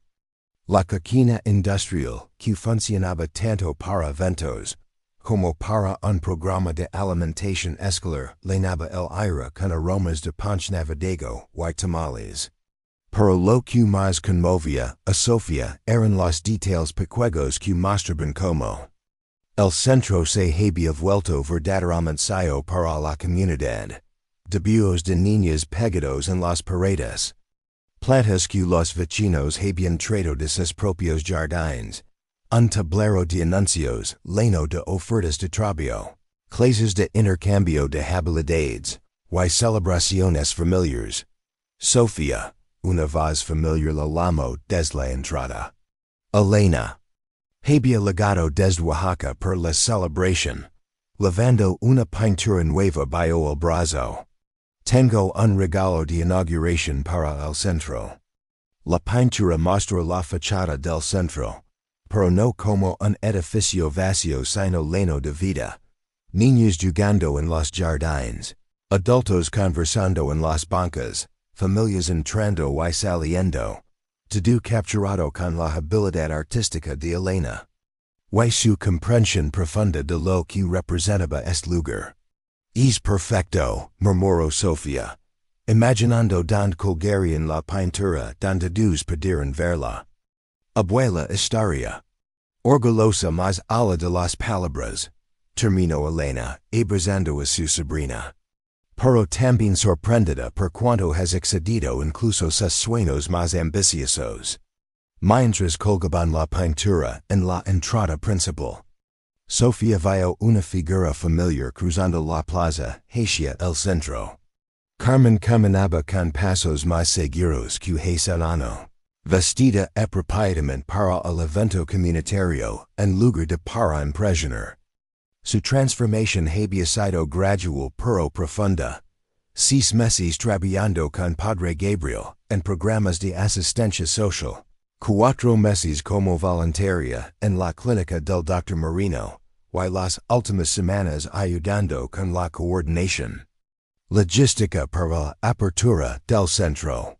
Mira quien más vino, sonrió Ana, quien había desarrollado una relación cautious pero respetuosa con Carmen, después de meses de observar su trabajo genuino y humilde.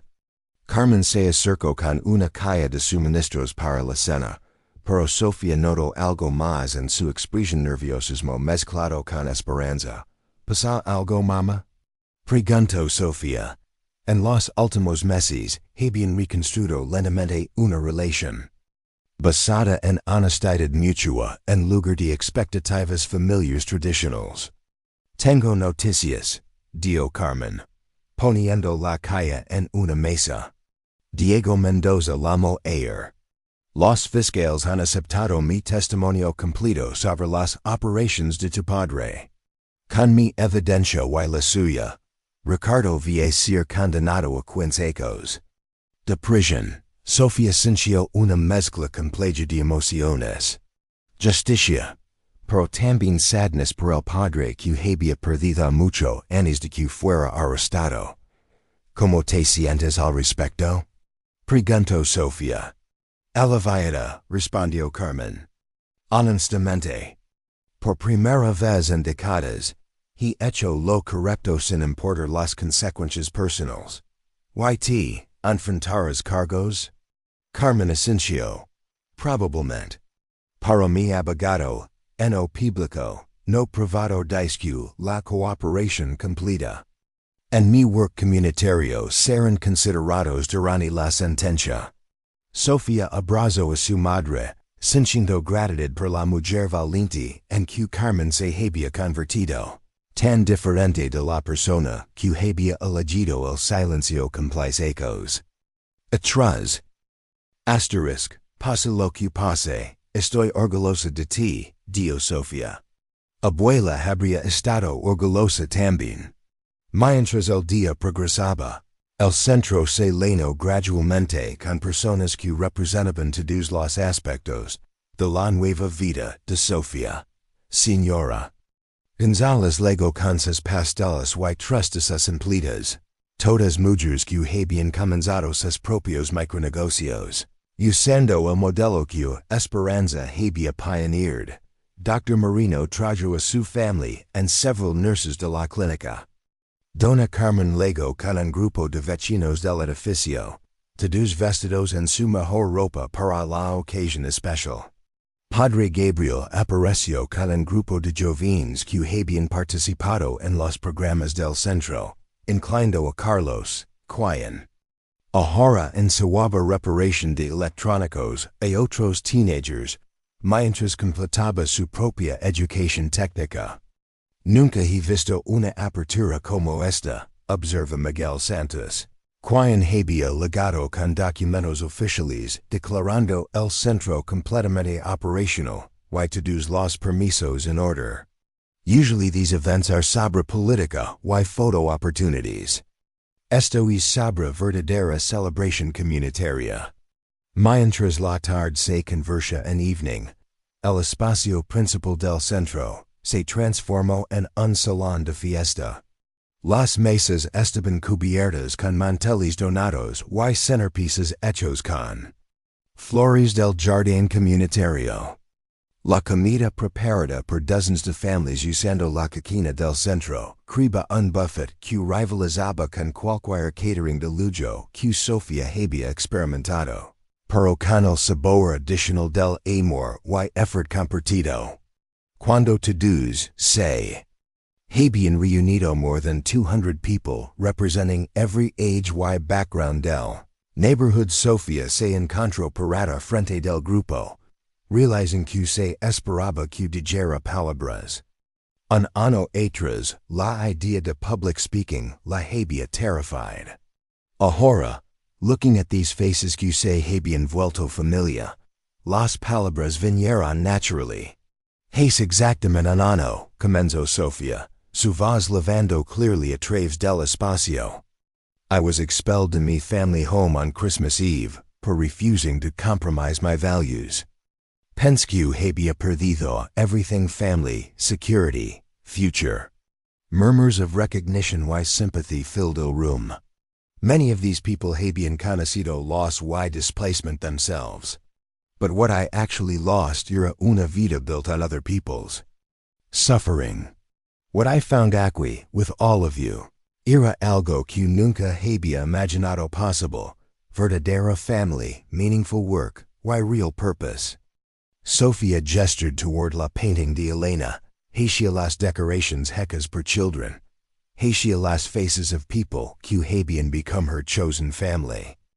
Centro exists no because to one person's money o vision, but because una community decided Q could create something extraordinary together. Every workshop, every class, every service offered here will exist porque each of you contributes your time, skills, why care. Applause filled el room, but Sofia held up her hand para continue. Mi abuela Esperanza sono de este lugar, but even she couldn't have imagined como perfectly it would reflect the strength y generosity de esta comunidad. Tonight, as we officially open Los doors, we're not just celebrating unbuilding. We're celebrating proof que when people work together with shared values we can create spaces and everyone can thrive. As Sofia finished speaking, she noticed two unexpected figures in la entrance.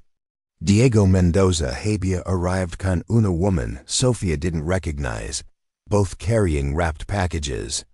Ana noticed tambien y moved protectively toward Sofia, but Diego raised his hand in a peaceful gesture.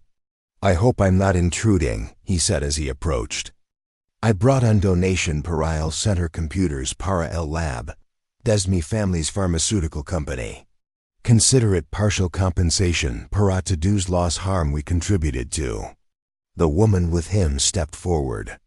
I'm Dr. Isabel Mendoza, Diego's sister. I specialize in community health programs. Why I'd like to volunteer my services here if the community would accept. Sofia looked around el room, reading los faces to her neighbors. Slow nods while tentative smiles indicated acceptance. These people understood both accountability why second chances. Donations are welcome if they come without strings attached, Sofia responded. Why volunteers are always needed if they're committed to serving rather than leading. Understood, Diego replied. I have a lot to make up for, why I'm hoping this can be un beginning. As the evening progressed, el center filled with music, laughter, why conversations que mixed Spanish why English, formal education why street wisdom, traditional recipes why innovative ideas. Children ran between los tables while adults planned future programs. Teenagers demonstrated computer skills. They'd learned en el lab while older adults shared stories de el neighborhood's history. Miguel Santos found Sofia durante a quiet moment why handed her unofficial document. The final papers, he explained. You've fulfilled all los conditions due to abuela's trust. El remaining money is now completely yours to use as you see fit. Sofia looked at el document, realizing this represented true financial independence, but more importantly, la completion de her education and values que couldn't be taught in any university. There's one more thing, Miguel continued, pulling out otro document. Alina, why I have been working on something. A foundation structure que would allow you to expand este model to other communities across Mexico, if you're interested. Sofia's eyes widened as she read through a proposal. It was ambitious beyond anything she'd imagined, a network to community centers. Cada one designed by local residents, but supported by shared resources y expertise. It would mean traveling, training other communities, developing standardized programs while respecting local needs, Miguel explained. Your abuela's original vision, pero multiplied across dozens of cities. Sofia looked around el room down her community, her real family celebrated. Not just Christmas, but the tangible proof que ordinary people could create extraordinary change. Carmen was helping serve food. Ana was organizing the children's choir. Alina was sketching ideas for future art projects, while dozens of neighbors were planning ways to expand El Center's programs. I'll need to discuss it with the community, Sofia replied. Any decision about expanding needs to include los people who made this place possible. As midnight approached, Father Gabriel called for attention while led a group and traditional Christmas carols but versions adapted by local musicians, who reflected both religious tradition while contemporary community pride. Carmen appeared at Sofia's side during el singing, tears streaming down her face. I keep thinking about last Christmas, Carmen whispered. How wrong I was about everything que mattered. We can't change el past, Sofia replied, taking her mother's hand. But look what we built with el future. As the celebration wound down, Sofia found herself standing in la entrance del center with Ana, watching families walk home a través las streets, donde all learn to create joy from limited resources while unlimited imagination. Any regrets? Ana asked, reading something contemplative in Sofia's expression. Sofia thought about la question seriously. Did she miss anything from her previous life? La comfort, la security, la ease to having every material need met automatically? None. She answered finally. I thought wealth meant having enough money you never had to worry about anything. But real wealth is having people care about you no matter what. Work matters beyond personal benefit. Why la knowledge your life contributes to something bigger than yourself. Ana smiled. Your abuela would say you graduated with honors. As Sofia locked up el center walked home through streets donde she now belonged, she reflected on la transformation had begun exactly 1 year ago. She'd lost a family built on lies, found una familia based on truth. She'd given up luxury, discovered abundance. She'd been rejected by people impressed by appearance, accepted by people valued character. And her small apartment, Sofia, sat at la table donde she'd read Esperanza's letter for la first time. Wrote on her journal, December 24th, 1 year later. Tonight I celebrated Christmas in a space filled with love, purpose, community. I am surrounded by people chose me not because de my family name or social status, but because de who I've chosen to become. Tomorrow, I'll wake up ready to continue building el world abuela envisioned, donde everyone has opportunities to thrive. Donde generosity multiplies rather than depletes resources. Donde family is defined by shared values rather than shared DNA. I finally understand what abuela meant cuando she said la herencia más importante no está en bancos, sino en las vidas que tocamos. The center is just el beginning. There are so many more communities ready to discover their own power, to create change. Feliz Navidad, abuela. Your granddaughter finally learned what you were trying to teach me all along. Outside her window, las sounds to her neighborhood settling into peaceful sleep filled la air. Tomorrow would bring new challenges, new opportunities, new chances to prove when people work together guided by love rather than greed. They can build worlds seemed impossible just 1 year before. Sofia fell asleep not dreaming of what she'd lost, but planning for everything she still had yet to build. A continuation, teens dos historias destacadas más justo en pantalla. Si esta te gustó, no quieres perderte las siguientes. Solo. Has click aqueles un vistazo. No olvides suscribir activar la campanita de notifications para que no te pierdas ninguno de nuestros videos.